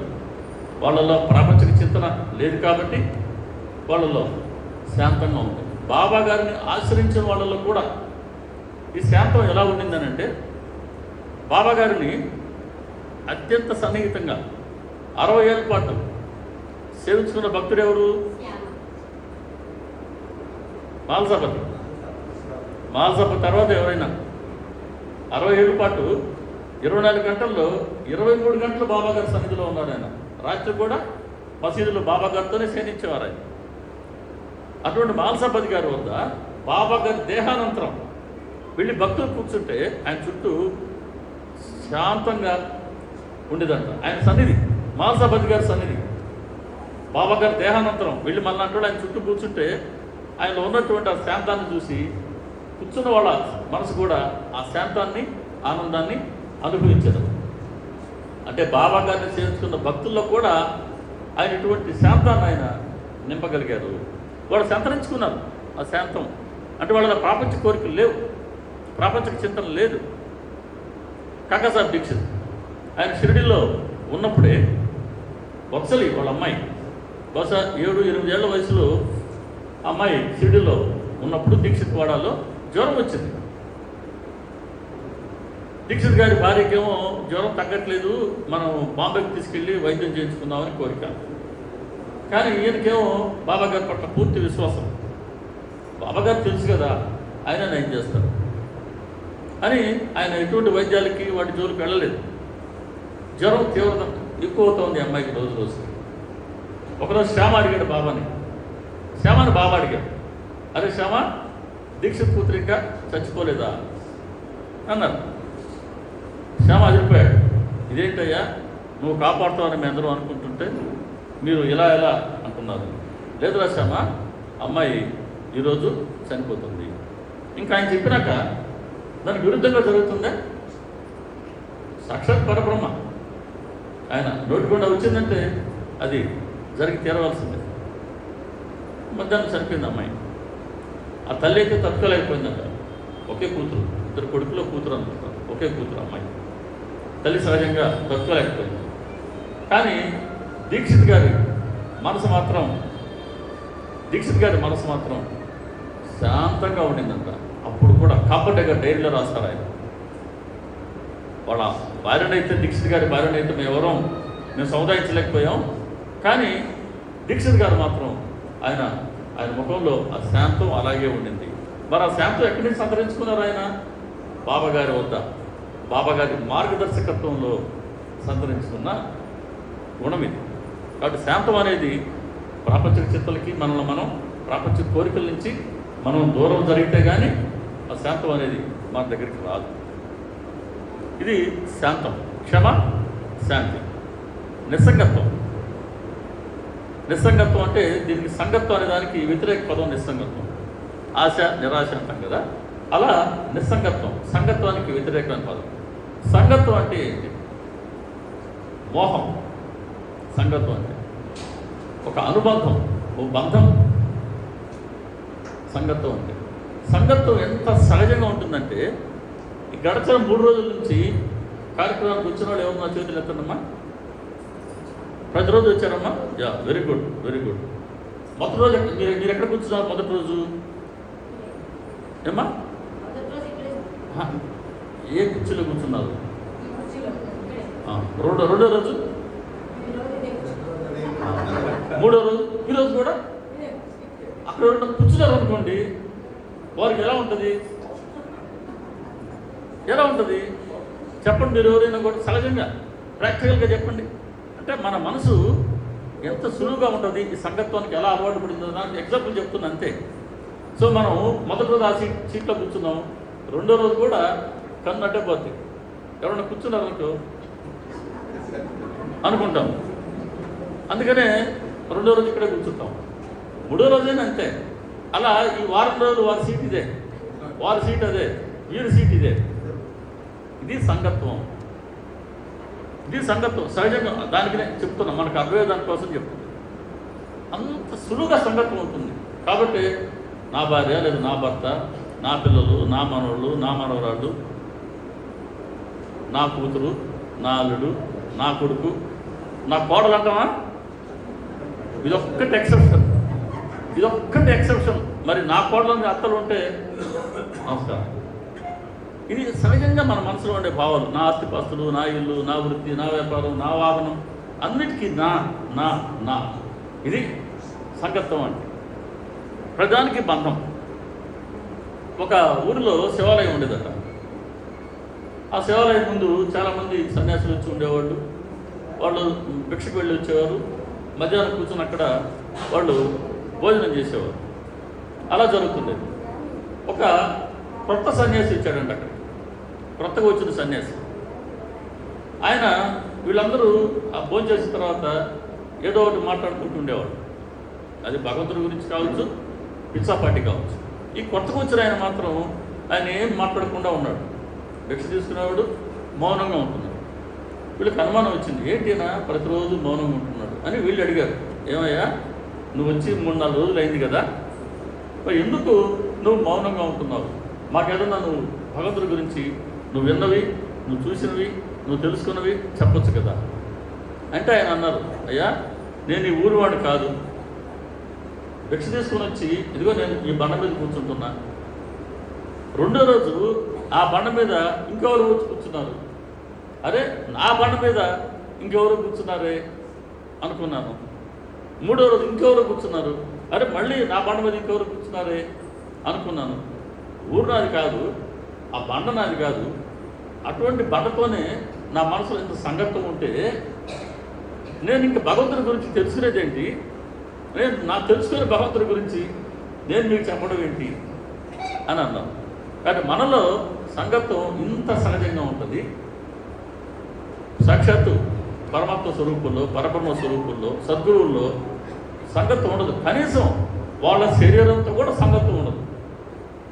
శరీరంతో కూడా మన శరీరంతో సంగత్వం ఉండదా? కాస్త మంచి ఎండ అయితే బయటికి పోతామా? ఒకవేళ పోయిచ్చి రావాలి, ఇంటికి రాగానే ఏసీ పని చేయాలి కదా, సరిగ్గా తట్టుకోలేము, రగ్గులు కావాలి. కాబట్టి ఎక్కడికక్కడ శరీర అభిమానంతోనే ఉంటాం మనం. వాళ్ళు అలా కాదు. బాబాగారే మనకు ఎగ్జాంపుల్. 7వ అధ్యాయం సచ్చరిత్రలో ఆయన ఒక దీపావళికి ముందు వచ్చే ఘన త్రయోదశి రోజు ఆయన దుని ముందు కూర్చోన్నారు. దుని ఎప్పుడు వెలుగుతూ ఉంటుంది కదా బాబాగారి దగ్గర. హఠాత్తుగా 2 చేతులు అలా మంటలో పెట్టేశారు. 2 చేతులు పెట్టేశారు. నిశ్చింతగా ఉన్నారు. ఉండగలవా అంట? తెలియకుండా ఒకవేళ జరిగితే ఏదన్నా టచ్ అయితే అవుతుంది, కానీ ఒకసారి టచ్ అయిన తర్వాత మనం అగ్ని బాధ తట్టుకోగలమా? లేదు. ఆయన మాత్రం 2 చేతులు ఇలా ఉంచేసి నిశ్చింతగా ఉన్నారు. ఎవరు గమనించారు? శ్యామ ఉన్నాడు అక్కడ. వెళ్ళి బాబా గారు నడుమును పట్టుకొని వెనక్కి లాగారు. బాబా ఏంటి ఇలా చేశారు? చేతులు కాలిపోయాయి కదా అంటే బాబా చెప్పారు శాంతంగా, అరే శ్యామ, చేతులు కాలితే కాలే కానీ రా, ఆ పాప రక్షింపబడింది కదా. ఎవరికి అర్థం కాల. ఈయన ఇక్కడ కూర్చొని ఇక్కడ ఎవరు పాప కనబడలేదు కదా. తర్వాత 3 రోజుల తర్వాత ఒక స్త్రీ వచ్చింది. ఆమె చెప్పారు, నేను పలానా రోజు పలానా సమయంలో కంసాలి వృత్తి, అమ్మాయి కొలిమి ఊరుతూ ఉంది, బిడ్డ ఒడిలో ఉంది. ఆ కొలిమి వదడం అనే పనిలో మగనమైపోయి బిడ్డ జారి పడిపోవటాన్ని గమనించలేదు నేను. బిడ్డ జారి కొలిమిలో పడిపోయింది. బాబా నచ్చిందంట అక్కడ. వెంటనే నా బిడ్డను బాబా గారు కాపాడారు. చూడండి, నా బిడ్డను ఆయన అగ్నిలో కొలిమిలో పడ్డా కూడా ఎక్కడ కూడా అగ్ని బాధ కలగలేదు, ఎక్కడ కూడా కాలలేదు, నా బిడ్డకి ఎటువంటి హాని జరగలేదు. బాబా గారు కాపాడారు, అందుకని నేను వారు దర్శించుకుందామని వచ్చాను అని ఆవిడ చెప్పడం జరిగింది. అప్పుడు తెలిసింది బాబా గారు ఇక్కడ చేతులు ఎందుకు పెట్టారు అని. మరి చేతులు నిప్పులో పెట్టే కాలువ, మరి ఆ పాపాన్ని కాపాడడం అనేది ఎందుకు నమ్మాలా? అన్నీ మనం ఆలోచించుకోవాలి కదా. చేతులు సహజంగా నిప్పులో పెడుతున్నాం మనం, చేతులు కాలుతాయి కదా. మరి దీనికి పాపను కాపాడాను అని చెప్పుకోవాల్సిన అవసరం ఏంటి అని ఎవరికైనా అనుమానం వస్తే 38వ అధ్యాయం సచ్చరిత్రలోనే దీనికి సమాధానం లభిస్తుంది. అందుకే సచ్చరిత్రలో ఉన్న అధ్యాయాలన్నీ కూడా ఒకదానికొకదాన్ని మనం బేరీజు వేసుకోవాలి.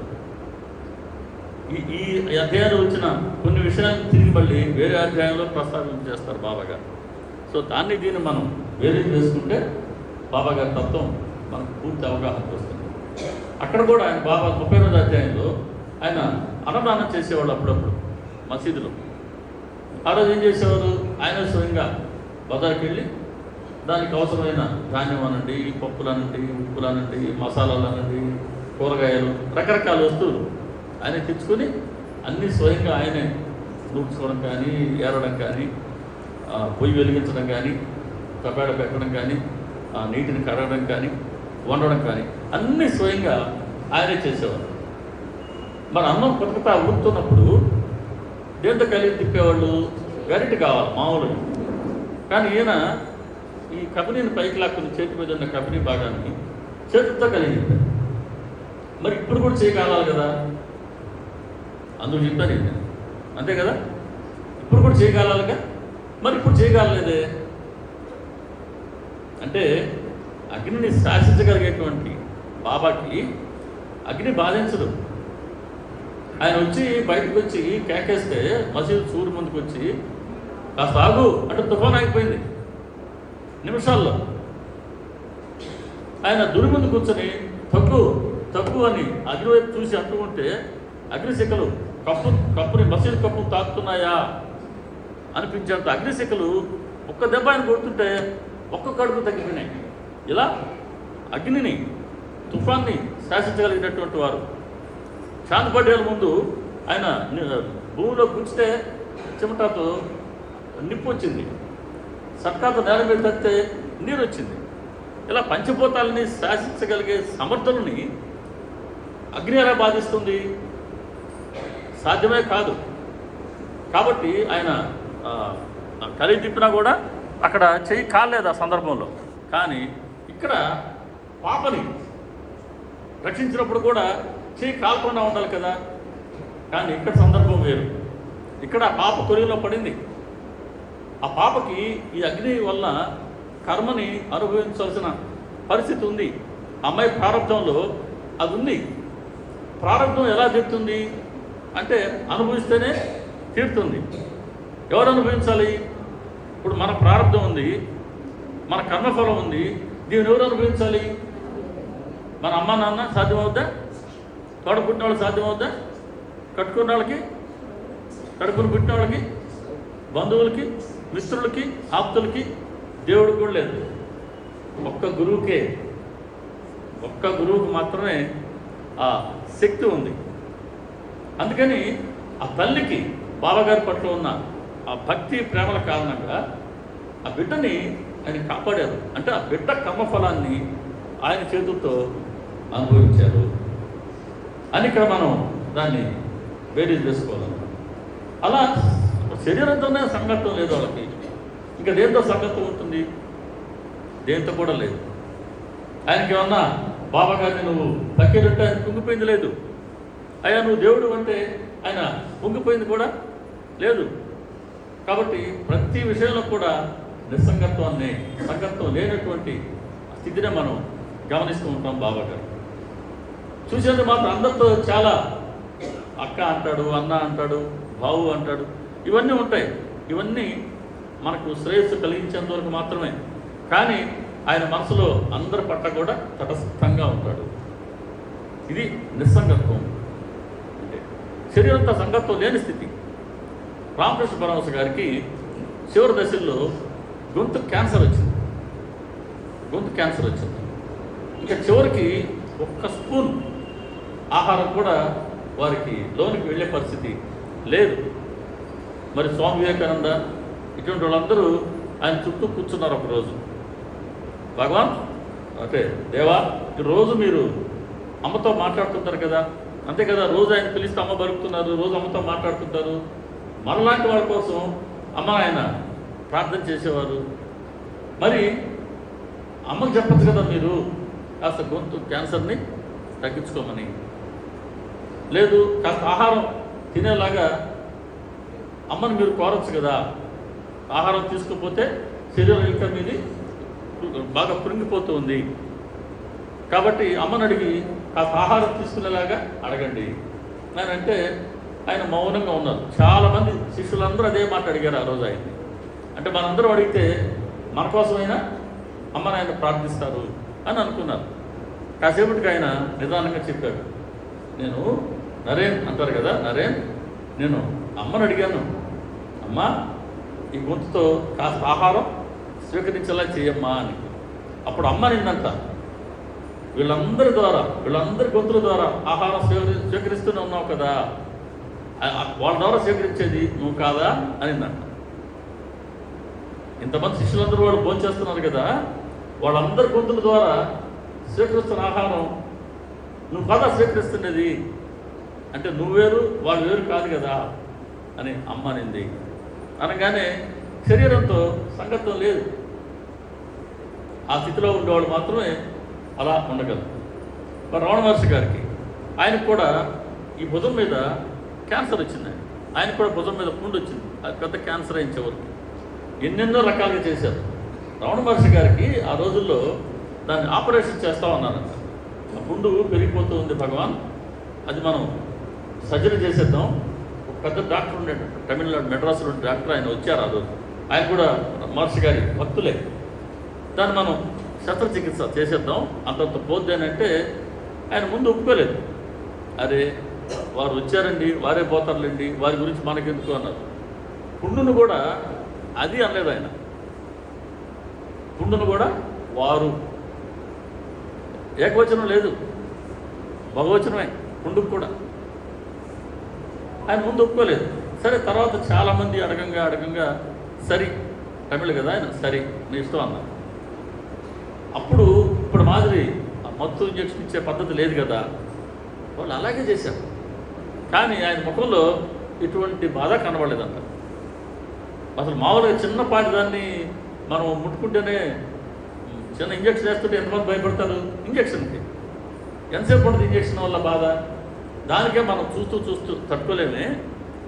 ఇంకంతసేపు ఆపరేషన్ చేస్తున్నంతసేపు ఆయన ఆ నొప్పిని ఎలా భరించాడంటే, శరీరం అంటే నేను కాదు అనే అనుభవపూర్వకంగా వాళ్ళు గ్రహించిన వాళ్ళు కాబట్టి. సరే, చాలామంది అడిగారు తర్వాత సర్జరీ తర్వాత కూడా మళ్ళీ ఉండొచ్చు. ఇప్పుడు భయం వేసింది అందరికీ. సరే, చివరికి దాంతోనే ఆయన శరీరం విడిచిపెట్టారు. అప్పుడు ఒకరోజు అందరూ అడిగారంట, భగవాన్ మీరు మా అందరి కోసం ఎన్నెన్నో చేస్తున్నారు కదా, ఆ క్యాన్సర్ ఆ గుండెని వెళ్ళిపోమని మీరు చెప్పరాదా అని అడిగారు. ఆయన సరే బాగుందండి, మీ అందరూ వచ్చి నా ముందు కూర్చున్నారు, వారు వచ్చి ఇక్కడ కూర్చున్నారు, నేను మిమ్మల్ని వెళ్ళిపోమని చెప్పగలనా? మరి ఆ మాట నేను వారికి ఎలా చెప్పగలను అన్నారు ఆయన. కాబట్టి శరీరంతో సంగతితో లేనటువంటి స్థితిని ఇటువంటి వారిలో మనం గ్రహించవచ్చు. కాబట్టి నిస్సంగత్వం, క్షమ, శాంతి, నిస్సంగత్వం మనం చూసాం. నాలుగవది భూత దయ. దయ అంటేనే ఎవరైనా ఏ సందర్భంలో అయినా దుఃఖిస్తూ ఉంటే, కష్టపడుతూ ఉంటే ఎటువంటి స్వార్థభావం లేకుండా ఆ దుఃఖాన్ని వీలైనన్ని ఉపాయాలతో కాస్త తగ్గేలా చేయడం, కాస్త మరి ఉపశమనం కలిగించే ప్రయత్నం చేద్దాం అని మనసులో కలిగే భావమే దయ. ఎదుటి వాళ్ళ బాధని తొలగించేందుకు మన ప్రయత్నం మనం చేద్దాం అనే భావం ఉండటం, అలా ప్రయత్నించడమే దయ అంటే. కాబట్టి ఏ జీవైనా సరే కష్టపడుతూ ఉంటే, దుఃఖిస్తూ ఉంటే, అందుకు బాబా గారిని దయాసాగర్లు అంటాం. ఆ దయ కలిగినటువంటి వాళ్ళు చూడలేదు. అందుకనే సమస్త జీవరాశిని ప్రేమించడానికే, ఉద్ధరించడానికే భగవంతుడు అవతరించారు అని మనం చెప్పుకుంటాం. కాబట్టి దుఃఖిస్తుంటే మాత్రం వాళ్ళు చూడలేదు. వాళ్ళ బాధని వీలైనన్ని మార్గాల ద్వారా దాన్ని తొలగించేవారు. భీమాజీ పటేల్ 13వ అధ్యాయంలో వస్తారు. ఆయన క్షయవ్యాధితో బాధపడుతూ వచ్చారు. ఎలా ఉంది ఆయన పరిస్థితి? బాబా గారు వద్దకు వచ్చేసరికి ఏంటంటే క్షయవ్యాధి బాగా తీవ్రంగా ముదిరిపోయింది. అన్ని రకాల చికిత్సలు, అన్ని రకాల వైద్యాలు పూర్తి అయిపోయినాయి. చివరికి ప్రాణం మీద ఆశ లేనటువంటి నేపథ్యంలో బాబాగారు వద్దకు రాగలిగారు. ఆయన బాబాగారే రప్పించుకున్నారు. రప్పించుకొని కేవలం 2 రోజుల్లో ఆయన క్షయవ్యాధిని తొలగించారు. కేవలం 2 రోజుల్లోనే ఆయన వ్యాధిని తొలగించారు. ఇలా ఏ జీవి బాధలో ఉన్నా వాడు చూడలేదు. ఇప్పుడు ఆ 2 మేకల కథ మనం చెప్పుకున్నాం. ఆ 2 మేకల్ని ఆయన బాబా గారు కొనుక్కొని తీసుకొచ్చారు. వచ్చి తమ దగ్గర ఉంచుకోవాలనుకున్నారు. ఉంచుకోగలిగారా? ఎందుకని ఉంచుకోలేకపోయారు? తాత శ్యామ పదే మాట్లాడుతుంటే ఆయన పప్పు, ఆ సేరు పప్పు తెప్పించారు. 4 సేర్లు పప్పుని తినిపించిన తర్వాత తిరిగి మందలో వదిలేయించారు. ఇప్పుడు బాబా చెప్తారు, ఇద్దరు నాకు తెలిసిన వాళ్ళు, బాగా కావాల్సిన వాళ్ళు, ఒకే తల్లి బిడ్డలు, సోదరులు, ఎంతో ప్రేమతో ఉండేవాళ్ళు. తర్వాత ఇద్దరిలో లోభం పుట్టుకొచ్చి దాని కారణంగా శత్రుత్వం రగులుకొని ఒకరినొకరు కొట్టుకొని చంపుకునేంత వరకు పోయినారు. రుణం, శత్రుత్వం, హత్య, ఈ 3టికి పాల్పడితే ఇవి తీర్చుకునేంత వరకు జన్మల పరంపర తప్పదు అని సచ్చరిత్ర హెచ్చరిస్తుంది. సచ్చరిత్ర అనగానే సచ్చరిత్ర నిండుగా బాబాగారి వచనాలు ఉన్నాయి. సత్యవచనాలు మనం సత్యంగా అంటామే, సీటు పెట్టుకొని ప్రమాణం అంటామే, సత్య ప్రమాణంగా. ఇప్పుడు ఎవరు చెప్పడం లే. ఇప్పుడు నేను ఎవరు చూడడం లే. ఇప్పుడు నా చిన్నతనంలో సత్య ప్రమాణంగా అంటుండేవాడు. ఇప్పుడు నాకు ఎవరు అట్లా కనపడడం లే. అంటే అది కూడా పోయింది. రోజులు మారే కొద్దీ ఆ మాట విలువ లేకుండా పోయింది. అంతా అబద్ధాలు చెప్పే గుప్పే ఉండబట్టి సత్యానికి విలువ లేదు, పోయింది, అది పోయింది. కాబట్టి సచ్చరిత్రలో బాబాగారి సత్యవచనాలు ఉన్నాయి, ప్రమాణాలు ఉన్నాయి, ఆజ్ఞలు ఉన్నాయి, హెచ్చరికలు ఉన్నాయి, సూచనలు ఉన్నాయి, సలహాలు ఉన్నాయి, ఆగ్రహం ఉంది, అనుగ్రహం ఉంది. వెరసి సచ్చరిత్ర అంటే బాబాగారి వరాల జల్లండి. నాకు ఆ మాట చెప్పుకోవడం చాలా ఇష్టం. ఎక్కడికి వెళ్ళినా నేను ఈ మాట తప్పకుండా చెప్తాను. సచ్చరిత్ర అంటే బాబాగారి వరాలు జల్లు. వరాలు ఇచ్చేశాడు. సృష్టి ఉన్నంత వరకు మానవాళికి ఎటువంటి వరాలు కావాలో ఆ వరాలన్నీ ఇచ్చేస్తున్నారు సచ్చరిత్రలో. ఇప్పుడు కావాల్సిందల్లా ఎవరికి ఏ వరం కావాలో తీసుకునేవాళ్ళే. పూర్వ రోజుల్లో వరం కావాలని అంటే రావణాసురుడు ఏం చేసినాడు, హిరణ్యకశిపుడు ఏం చేసినాడు, ఎక్కడో కూర్చొని సంవత్సరాల తరబడి తపస్సు చేసి జుట్టు, తర్వాత పొట్టలు, పావులు ఇవన్నీ పెద్ద అయిపోయి వాన విభత్సం అయిన తర్వాత దేవుడు ప్రత్యక్షమై వరం ఇచ్చేవాడు. కలియుగంలో అంత తపస్సు లేదు, మనం చేయలేమని భగవంతుడు తెలుసు. అందుకని ఎవరికి ఏం కావాలో అన్ని కట్టకట్టగా ఇచ్చేసాడు. సచ్చరిత్రలో మనకి ఏ వరం కావాలో అందులో ఉంది. ఏ వరం మనకు అవసరమో అందులో ఇచ్చేస్తున్నారు. కాకుంటే దాన్ని పుచ్చుకునే ముందు కొద్దిగా మనం అర్హతని మనం తెచ్చుకోవడమే. బాబాగారు చెప్పారు, ఎవరికి ఏది కావాలన్నా ఇచ్చేందుకు నేను సిద్ధంగా ఉన్నా. కాకుంటే ఇచ్చే ముందు పుచ్చుకునే వాళ్ళ అర్హతను పరీక్షించి దాన్ని బట్టే ఇస్తానన్నారు. మనం భరించగలిగినంత ఇస్తారు ఆయన. మనం భరించలేనిది అసలు మనకి ఎందుకు?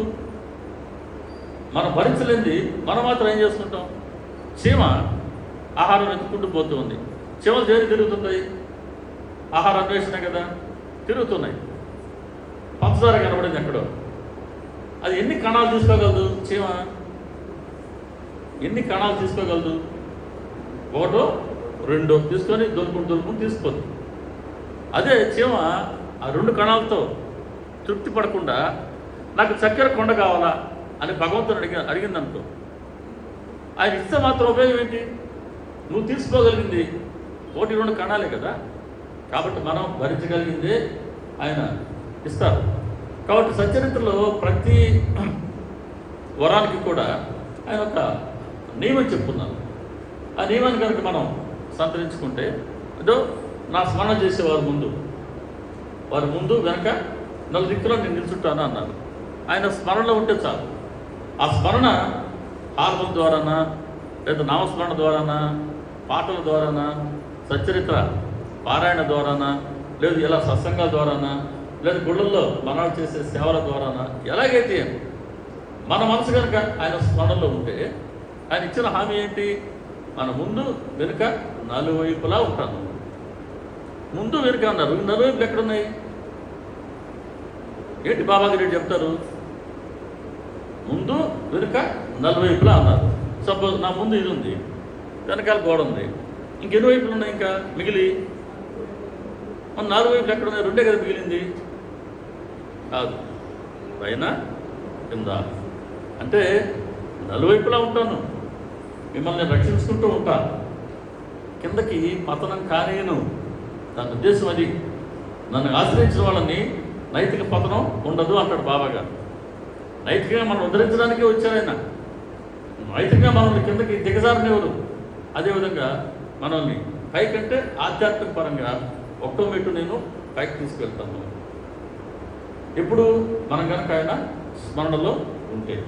ఇలాంటి మాటలు చాలా ఉన్నాయి. ఇవన్నీ ఆయన మనకి ఇచ్చిన హామీలు, వాటితో పాటు ఇచ్చిన నియమాలు. ప్రతి నియమాన్ని మనం గుర్తుంచుకొని ఆ నియమాన్ని పాటిస్తూ మనం కనుక అర్హతను మనం సంతరించుకున్నామా, మనకేం కావాలో అది మన అకౌంట్లో పడిపోయినట్టే. అలా ఉంటుంది బాబాగారు. కాబట్టి ఈ భూతదయ ప్రతి ఒక్కరి మీద ఆయనకి దయే. ఇక్కడ మనం చెప్పుకున్నాం మేకల సంగతి. చివరికి తాత్య పాటిల్ శ్యామ ఇద్దరు అది చేసుకున్న కర్మఫలం అక్కడి నుంచి వచ్చింది. ఇదంతా కర్మఫలం వాళ్ళు అనుభవించి తీరాలి. ఇద్దరు ఒకరిని చంపుకున్నారు. అందుకని మానవ జన్మ కోల్పోయి ఇప్పుడు మేకలకే జన్మించారు. వాళ్ళ మదలో చూశాను, నాకు వాళ్ళ గత జన్మ గుర్తుకొచ్చింది. మనం చూడగానే బాబాగారికి మన గత అనేక జన్మలు కూడా గుర్తుకొస్తాయి. మనకు గుర్తుకొస్తాయి ఏమన్నా? నిన్న ఏం చేసినామో ఈరోజు గుర్తుకురాదు. పనిలేదు నిన్నటిదాకా కూడా ఎందుకు, పొద్దున ఎన్నింటికి లేచినాము నిద్ర అంటే టైం చెప్పగలమా? నిద్ర లేచినప్పుడు ఏమేం చేసినామో చెప్పుకుంటే చెప్పగలమా? మనం చాలా బిజీ, చాలా పనులు మనకు. బాబా గారికి ఏం పని ఉంది అసలు, కాబట్టి అన్నీ గుర్తుంటాయి ఆయనకి. మనం మాత్రం చాలా బిజీ. కాబట్టి ఆ మేకలు చూశాను, నాకు వాళ్ళ జన్మలు గుర్తుకొచ్చినాయి. అందుకని వాళ్ళు తీసుకొచ్చి నా దగ్గర ఉంచుకొని నా ఖర్చుతోనే భోజనం పెడతాము, వాటిని పోషిద్దాం అనుకుంటే మీ ఇద్దరి ద్వారా వాటి కర్మఫలం అడ్డు తగిలింది. కాబట్టి కర్మఫలం చాలా గట్టిగా పనిచేస్తుందండి. భగవంతుడు దయచేసినా కూడా కర్మఫలం మనల్ని దగ్గరికి రానిది. కాబట్టి ఆయన దయ చూపించినప్పటికీ తిరిగి మందలో వదిలేయాల్సి వచ్చింది. అలాగే 47వ అధ్యాయం చెన్నబసప్ప వీరభద్రప్ప. ముందు షావుకారు భార్య దుబకి, ఆయన ఆ పొలం కుదవబెట్టినటువంటి స్త్రీ. ఆ జన్మలో షావుకారు బాగా భార్యను మోసం చేశాడు, ఈశ్వరుని మోసం చేశాడు. ఆ జన్మ అయిపోయింది. షావుకారు మళ్ళీ వీరభద్రప్పగా జన్మించినాడు. షావుకారుగా ఉన్నాడు, కూటికి లేనటువంటి కుటుంబంలో జన్మించినాడు. అదే ఆ భగవంతుడికి ఆ పొలము 200 రూపీస్కి, ఆ 200 రూపాయలకి కుదవబెట్టిన లేడీ దుబకి అనే లేడీ ఇక్కడ చెన్నబసప్పగా ఆ ధర్మకర్త కుటుంబంలో జన్మించింది. సరే, షావుకారు భార్య మళ్ళీ గౌరీ అనే పేరుతో మళ్ళీ ఈయన వీరభద్రుడి భార్య అయింది. ఈ జన్మలో కూడా ఆ వచ్చే ఆ పొలం మీద వచ్చే ఆ రాబడి మీద నాకు ఆట అంటే నాకు ఆట అంటే ఇద్దరికి వాదులాట వచ్చి వీరభద్రపు చెన్నబసప్పకి పోట్లాట వచ్చి వీరభద్రపు ఏమన్నాడు, నువ్వు కానీ నేను చంపేస్తా, నిన్ను మింగేస్తా, నిన్ను ముక్కలు చేస్తా, మింగేస్తాను, ముక్కలు చేస్తాను, నిన్ను చంపేస్తాను అని బాబాగారి ముందే అనడం జరిగింది. సరే అంటే దాని లోపలికి పోలేము, లోపలికి వెళ్ళి చాలా టైం పట్టారు. సరే, చెన్నబసప్ప ఏం చేశాడు, వచ్చి బాబాగారి పాదాలు పట్టుకున్నాడు. అయ్యా, ఈ వీరభద్రప్ప నుంచి నన్ను కాపాడు అని. ఏమన్నారు బాబాగారు, సరే వీరభద్రప్ప చేతిలో నిన్ను సావనివ్వను అని అన్నాడు. ఆ జన్మ అయిపోయింది. వీరభద్రప్ప ఏమో ఆయన పాముగా జన్మించినాడు. ఆయన పాముగా జన్మించబట్టి చెన్నబసప్పకి ఏ ఏ ఏ జన్మ వచ్చింది? కప్ప జన్మ వచ్చింది. ఎందుకని? మాట్లాడే మాటలు చాలా జాగ్రత్తగా మాట్లాడాలి. మనం ఆవేశంలో ఏదో మాట్లాడుతుంటాం. మాట అన్నా, నేను ప్రధానమంత్రి కావాలనుకోండి, మీరు ప్రధానమంత్రి కావాల్సిందే. ఎప్పటికీ ఎన్ని వందల జన్మలు మనం జన్మించాలో గట్టిగా అనుకోవాలా, ప్రధానమంత్రి కావాలని గట్టిగా అనుకుని దానికోసం ప్రయత్నం చేస్తూ ఉంటే చచ్చిపోవాల్సిందే, మళ్ళీ పుట్టాల్సిందే, మళ్ళీ ప్రధానమంత్రి కావాలి. ఆ ప్రయత్నం జరుగుతూ ఉండాల్సిందే. ఎప్పటికో మూడు ఒప్పుకుంటాడా, నువ్వు ఎట్లా వస్తూ ఉంటాడు. ఇంకా ఆయన పుట్టాల్సిందే, ఆయన పోవాల్సిందే, మనం ఇది ఈ రంగుల రకం తిరుగుతూనే ఉండాల్సిందే. అంటే మనసులో ఎదురు గట్టిగా అనుకున్నామంటే అది సరిగ్గా తీరుతుంది, మంచి కానీ చెడు కానీ. అందుకనే ఎందుకంటే భగవంతుడు మనలో ఉన్నాడు, భగవంతుడు ఆత్మే మనం, ఆ పరమాత్మ అంశం మనం. ప్రతి ఒక్కరికి శక్తి ఉంది, అది ఫలిస్తుంది. కొంత నోరు ఫలిస్తుంది అంటాం. ఎస్, ఇవన్నీ జరుగుతుంటాయి. కాబట్టి వీరభద్రప్ప ఏమన్నాడు, నిన్ను మింగేస్తానా అన్నాడు. ఆయన పాముని పుట్టాడు, పాము మింగేది కప్పల్ని. కాబట్టి ఇతను కప్పగా జన్మించాల్సి వచ్చింది. శత్రుత్వం ఉంటే అలా ఉంటుంది. కాబట్టి ఎవరితో కూడా కోరి శత్రుత్వం తెచ్చుకోకూడదు. ఒకవేళ పొరపాటుగా దాంట్లో మనం ఒకవేళ ప్రవేశించాల్సి ఉన్నా కూడా తప్పుకోవాలి. శత్రుత్వం, ద్వేషం చాలా అడ్డంకులు, మనకు తెలియని హాని చేస్తాయి. అది మనం గుర్తించాలి. కాబట్టి ఈ వీరభద్రప్ప అనే పాము చెన్నబసప్ప అనే కప్పని మింగబోతుంటే బాబాగారు వచ్చి విడిపించారు అక్కడ. అంటే గత జన్మలో ఆయన ఇచ్చిన మాటను కూడా ఆయన నిలబెట్టుకుంటూ ఉన్నారు. ఇది సమస్త జీవరాశి పట్ల ఆయనకున్న దయను తెలుపుతుంది. ఇది పోతుంది సమస్త జీవరాశి పట్ల. ఎవరు దుఃఖంలో ఆయన ముందు కూర్చున్నా కూడా ఆయన ముందు చూడలేదు. అందుకని మన దుఃఖాన్ని తొలగించేందుకు ఆయన ప్రయత్నం ఎప్పుడు చేస్తూనే ఉంటారు. అసలు దుఃఖానికి కారణమైనటువంటి శరీర భావాన్ని దాన్ని ఆయన క్రమంగా తొలగిస్తూ వస్తారు. అది సద్గురుగా ఆయన చేసే పని. క్షమ, శాంతి, నిస్సంగత్వం, బోధదయ, పరోపకారం. భగవంతుడు ఉన్నటువంటి మరొక అద్భుతమైనటువంటి గుణం, సద్గురువుల్లో ఉన్నటువంటి మరొక అద్భుతమైన గుణం ఏంటంటే పరోపకారం. ఉపకారం చేసేందుకే నిత్య పరోపకారం వారి స్వభావం. అతని సచరిత్ర 13వ అధ్యాయంలో ప్రతి ఒక్కరికి ఉపకారం చేసేందుకే వచ్చారు ఆయన, ఇచ్చేందుకే వచ్చారు ఆయన. ఏమడిగితే అది ఇచ్చేందుకే వచ్చారు.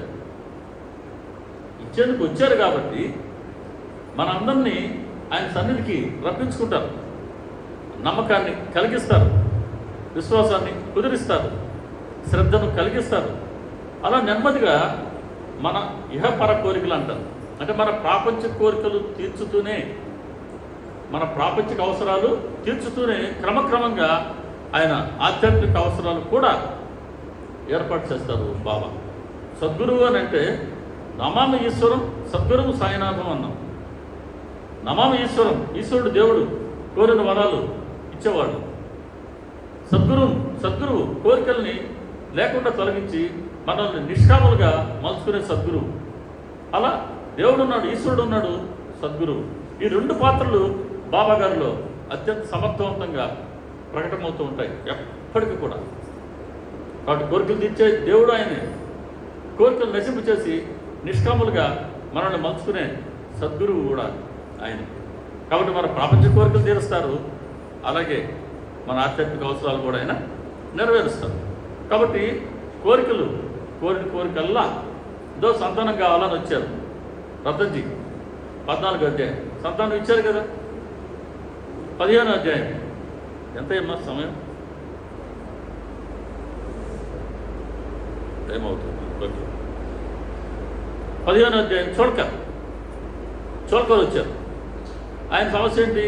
పేదవాడు, ఏదో చిన్న ఉద్యోగం చేస్తున్నాడు, అది పర్మనెంట్ కావాలనంటే అప్పట్లో ఏదో ప్రభుత్వం పరీక్ష పెడుతుంది, ఆయన పరీక్ష రాసి పరీక్షలో నెగ్గాల, పరీక్షలో పాస్ అయితేనే ఉద్యోగం స్థిరపడుతుంది.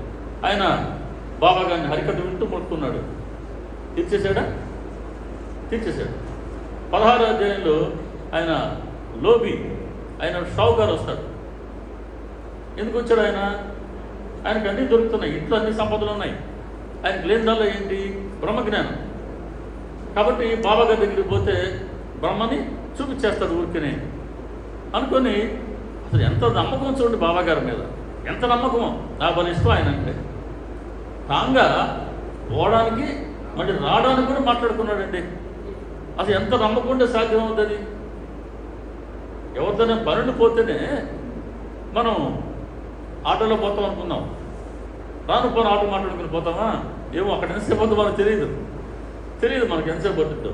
కానీ ఈయనట్టు కాదు, బాబా ఎక్కడికి పోతాడులే, మా చేతిలో ఉంటాడు, నేను వెళ్తా అడుగుతాను, ఆయన అడగగానే చూపించేస్తాడు, మళ్ళీ తిరిగి వచ్చి ఇచ్చు. ఎంత నమ్మకంతో పోయాడు.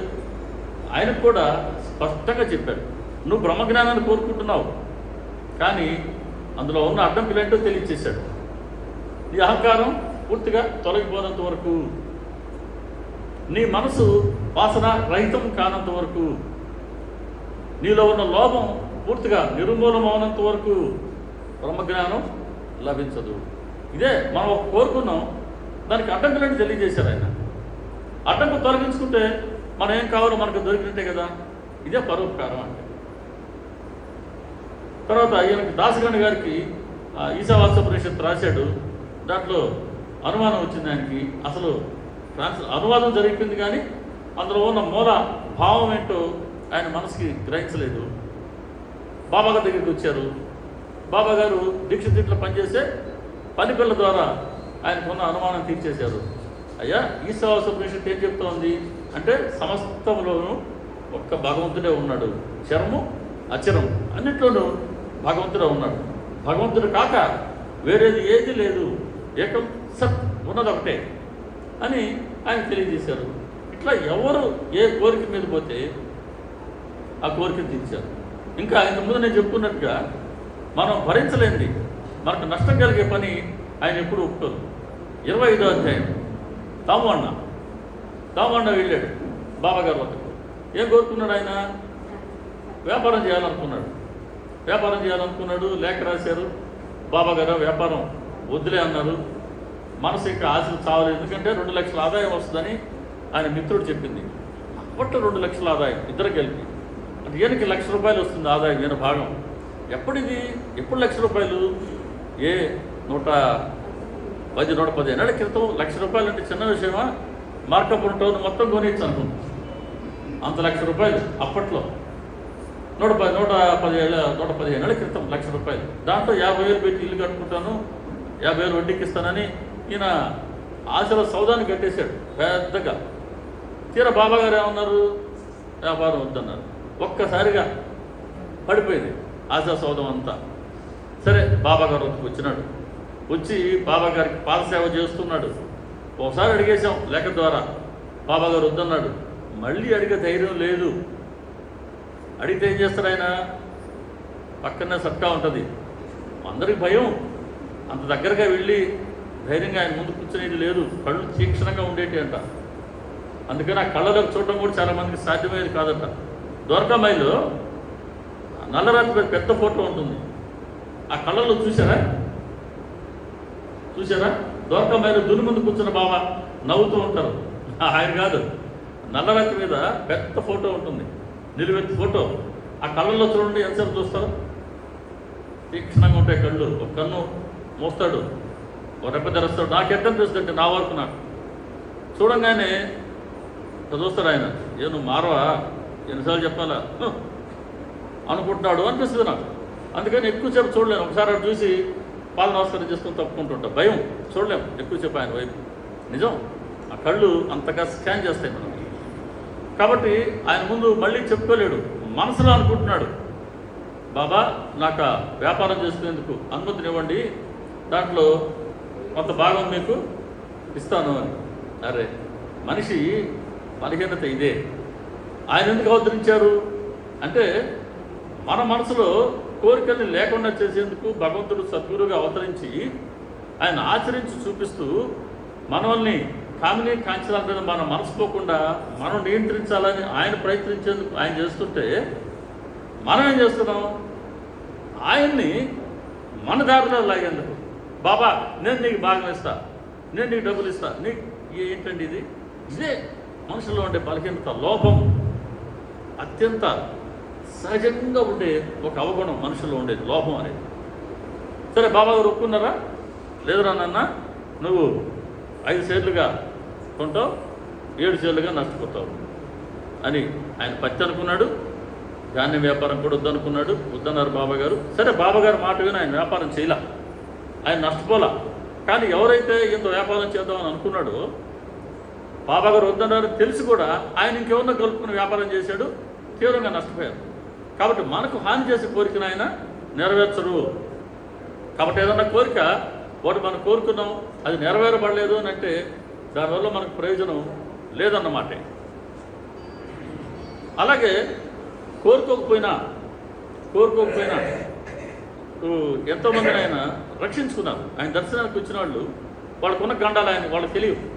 కానీ బాబాగారు వాళ్ళు కోరుకోకున్నప్పటికీ ఆయన వాళ్ళని రక్షించుకున్నారు. 22వ అధ్యాయంలో బాలమిర్కర్ని, 23వ అధ్యాయంలో శ్యామాని పాము కాటు కరిచింది కదా, శ్యామ మెట్లెక్కిపోతుంటే, ఒట్టు పైకి ఎక్కవద్దు, ఎక్కేవో ఖబర్దా, పో క్రిందకు దిగిపో అని బాబాగారు కోప్పడేసరికి శ్యామ భయపడ్డాడు. నన్ను ఇలా అంటున్నాడేంటి బాబాగారు? కానీ బాబాగారు కోప్పడింది ఎవరిని? పైకి ఎక్కేవో ఖబర్దా, శరీరంలో ఉన్న శ్యామ శరీరంలో ఉన్న విషాన్ని, పైకి ఎక్కొద్దు, ఎక్కేవో ఖబర్దా, పో క్రింద దిగిపో మాట మాత్రంతో శాసించి అతన్ని కాపాడడం జరిగింది. ఇలా లేదు, ఆత్మజ్ఞానం కోసం పోయిన వాళ్ళని, మాల్సాపతి గారిని కావచ్చు, రాధాకృష్ణమాయని కావచ్చు, రాధాబాయి దేశముఖుని కావచ్చు, దీక్షితుని కావచ్చు, మెఘశ్రముని కావచ్చు, వీళ్ళందరికీ ఆయన ఆత్మోన్నతిని కలిగించినటువంటి వైనాన్ని మనం సచ్చరితో దర్శించుకున్నాం. ఇలా పరోపకారం ఆయన నిత్య స్వభావం. ఇంకా చివరి 2 ఉన్నాయి. నిరహంకారం, ఇంద్రియ నిగ్రహం చాలా కఠినమైనటువంటి పని. ఇంద్రియ నిగ్రహం ఇంద్రియాలు సహజంగా ఏం చేస్తుంటాయంటే వీటికి విషయాల వైపుకే వాటి చూపు ఉంటుంది. ఇప్పుడు మనకి ఏదైనా వస్తువు భలే ఇష్టం, దాన్ని తిందామని మనం కోరుకుంటుందా ఉండదా? ఒక వస్తువుని చూడాలని ఇష్టం ఉంటుంది, దాన్ని చూద్దామని కోరుకుంటుంది. ఇలా మనసులో ఆయా విషయాల పట్ల మనకు లాలస ఉంటుంది. విషయ పంచకాలు అంటారు, శబ్దం, స్పర్శ, రూపం, రసం, వాసన అని. శబ్దం, మాటలు వింటూ ఉంటాం. ఎవరి గురించైనా ఏదన్నా ఒక పుకారు వచ్చిందనుకో ఇట్లా పెట్టేస్తామా? ఎంత బాగుంటుంది వింటుంటే. ఎదుటి గురించి చెడుగా చెప్తుంటే నాకు వద్దుపా అని అంటామా? ఆహా, తెలుసుకోవాలా, మనకు అవసరం లే, కానీ వాడి గురించి మనం తెలుసుకోవాలా అని శబ్దం అంటే ఉంటుంది. టీవీలో సీరియల్ వస్తుంటుంది, సీరియల్లో టైటిల్ సాంగ్ వస్తుంటుంది. వంట చేసుకుంటున్నా కూడా చివరిటే ఉంటుంది కదా. శబ్దం మనకి ఇష్టం అది. కానీ బాబా గారు ఏ శబ్దాన్ని విన్నారు? ఆయన భగవన్ నామస్మరణాన్ని మాత్రమే విన్నారు. శరీరాన్ని విడిచిపెట్టే ముందు కూడా శ్రీరామ విజయాన్ని ఆయన ఆ 2 వారాల్లో ఆయన పారాయణ చేయించుకొని 3 సార్లు అనుకుంటాను, 3 సార్లు పారాయణ చేయించుకొని విన్నారు.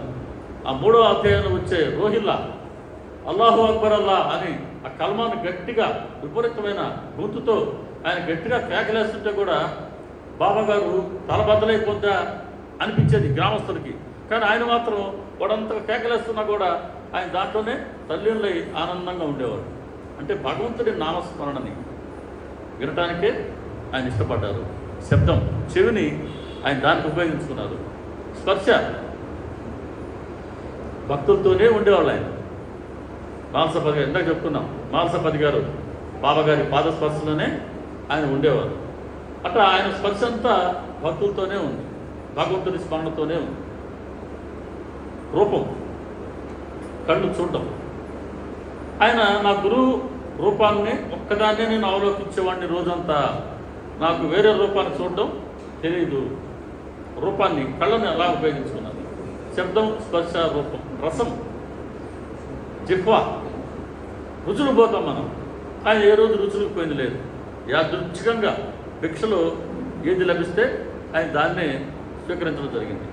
జిహ్వ, మాట్లాడటం, నోరు మాట్లాడుతుంటుంది. ఆయన ఎప్పుడు కూడా అల్లా నామస్మరణే చేస్తున్నారు. ప్రాపంచిక విషయాలు ఎప్పుడు ఆయన మాట్లాడలేదు. శబ్దం, స్పర్శ, రూపం, రసం. చివరిది వాసన. వాసన అంటే విషయ వాసన అని అంటే దీనికి నిర్వచనం ఏంటి అని అంటే పూర్వపరాలు ఆలోచించకుండా ఒక విషయాన్ని సేవించతగినదా సేవించతగనిదా అన్న ఆ భేదాన్ని ఆలోచించకుండా ఒక విషయాన్ని యథేచ్ఛగా అనుభవిస్తూ ఉండడం. తాగుబోతు కావచ్చు, తిరుగుబోతు కావచ్చు, లేదు పేకాడేవాళ్ళు కావచ్చు. ఇప్పుడు లేటెస్ట్ జోరం ఏది? క్రికెట్ బెట్టింగ్, లేదు ఎలక్షన్లో బెట్టింగ్. ఇది లేటెస్ట్ ఎలక్షన్లో మనం చూశానండి. పెట్టినోడు బెట్టింగ్ చేయనాడు లేడండి. మా వాచ్మెన్ కూడా అండి, మా వాచ్మెన్ పెద్ద ముగ్గురితో కలిసి 2 లక్షలు పెట్టుకున్నారండి. ఇది వ్యసనం, దీనికి బయటపడలేని ఒక బలహీనత. ఇటువంటి ఇత బాబా గారి వద్ద విషయ వాసనలు ఆయన స్వప్నంలో కూడా లేవు సచ్చిరే. కాబట్టి వీటన్నిటికీ ఆయన అతీతంగా ఉన్నారు. ఇక ఎన్ని జ్ఞానేంద్రియాలు, కర్మేంద్రియాలు, చెయ్యి, కాలు, ఇట్లాంటివి. ఆయన చేత్తో ఆయన పచ్చికొండలతో నీరు పోసారు. ఒక బంజరు భూమిని ఆయన నందనవనంగా తీర్చిదిద్దారు. అట్లా చేతుల్ని, కాళ్ళను కూడా ఆయన ఒక సత్కర్మకు మాత్రమే ఉపయోగించుకున్నారు. మనకు కూడా మన పాదాలు శక్తి నడకిచ్చిన దానికి భగవంతుడు సత్కర్మలకే ఉపయోగించుకోవాలంట, సద్గురు దర్శనానికే పోవాలంట, భగవంతుడి కార్యక్రమం జరిగే దగ్గరికే పోయేందుకు ఉపయోగించుకోవాలని అంటారు. ఇలా బాబా గారు ఇంద్రియ నిగ్రహాన్ని మనం గమనించవచ్చు. చివరిది నిరహంకారం. చేసే పనికి కర్త నేను కాదు, కర్తృత్వం వహించరు ఆయన. మనం చేసే పనికి, ప్రతి పనికి మనం కర్తృత్వం వహిస్తాం. ఇది నాది, నేను ఈ పని చేస్తున్నా, నేను పాడుతున్నా, లేకపోతే నేను వింటున్నా, నేను ఈ దేవాలయం డెవలప్ చేస్తున్నా, లేకపోతే నేను ఇంకోటి కడుతున్నా, చేస్తున్నా, అన్నిటికీ నేను నేను అనే ట్యాగ్ మనం ఉపయోగించుకుంటూ ఉంటాం. ఎప్పుడైతే ఈ పని నేను చేస్తున్నాను అన్న భావంతో పనిచేశానో ఆ పని కోసం, ఆ పనికి ప్రతిగా వచ్చేటువంటి ఫలితాన్ని నేనే అనుభవించాలా, రెండో మార్గం లేదు. కాబట్టి బాబా గారు ఎప్పుడు ఇటువంటి కర్తృత్వం ఉండదు. అన్నీ ఆయనే చేస్తూ, అందరిని ఆయన రక్షించుకుంటూ, అందరిని ఆయన నడిపిస్తూ చివరికి ఏమంటారు 10వ అధ్యాయంలో చెప్తారు. ఇక్కడ భక్తులు కొంతమంది ఆయన దర్శనానికి వస్తే వాళ్ళతో అంటారు బాబా గారు, నేను మీ దర్శనం కోసం వచ్చాను, మీ దయతో మీ పాదాల వద్దకు చేరుకోగలిగాను, నేను మీకు రుణగ్రస్తుణ్ణి, మీ దాసాను దాసుణ్ణి, మీ బలంలో క్రిమిని, అందుకని ఈ సృష్టిలో నేను ధన్యుణ్ణి. బాబా చెప్పిన మాటలు ఏమన్నారు ఆయన? మీ బలంలో క్రిమిని అన్నారు, మీ దర్శనంతో నేను వచ్చాను అన్నారు, మీ దయతో మీ పాదాల వద్దకు చేరుకున్నాను అన్నారు. ఈ బాబా గారు చెప్పిన మాటలుగా మనం తీసుకోకూడదు. మనం ఆయనతో చెప్పుకోవాల్సిన మాటలు ఇవి. అయ్యా, మేము నీ దర్శనం కోసం వచ్చినాం, ఇదిగో నువ్వు దయ చూడబట్టే రోజు నీ పాదాలకు మేము నమస్కరించుకుంటూ ఉన్నాం, మీ దాసాల దాసులు మేము, నీకు రుణగ్రస్తులు మేము, మాకు ఎన్నో సహాయం చేస్తున్నావు అయ్యా, మేము నీ మలంలో క్రిమిగా ఉండే కూడా మాకు చాలు, మేము ధన్యులు అవుతాయి. మనం చెప్పుకోవాల్సిన మాటని ఆయన చెప్తారు. అంటే అంత అహంకార రహితంగా ఉంటుంది. ఇలా 7 సద్గుణాలు మన బాబా గారిలో దర్శించుకున్నాం. కాబట్టి మళ్ళీ ఇంకోసారి బాబా గారు అనుమతించినప్పుడు మరొక విషయంలో మనం సత్సంగం దర్శించుకుందాం. మనందరికీ 7 గుణాలు కూడా మనం సంతరించుకునేలాంటి అవకాశాన్ని బాబా గారు ఇవ్వాలని, దానికి అవసరమైన భక్తి, శ్రద్ధ, ప్రేమలని బాబా గారు మనకు అనుగ్రహించాలని వారి పాదపద్మాల వద్ద ప్రార్థన చేస్తూ, శ్రీ సచ్చిదానంద సమర్థ సద్గురు సాయినాథ్ మహారాజ్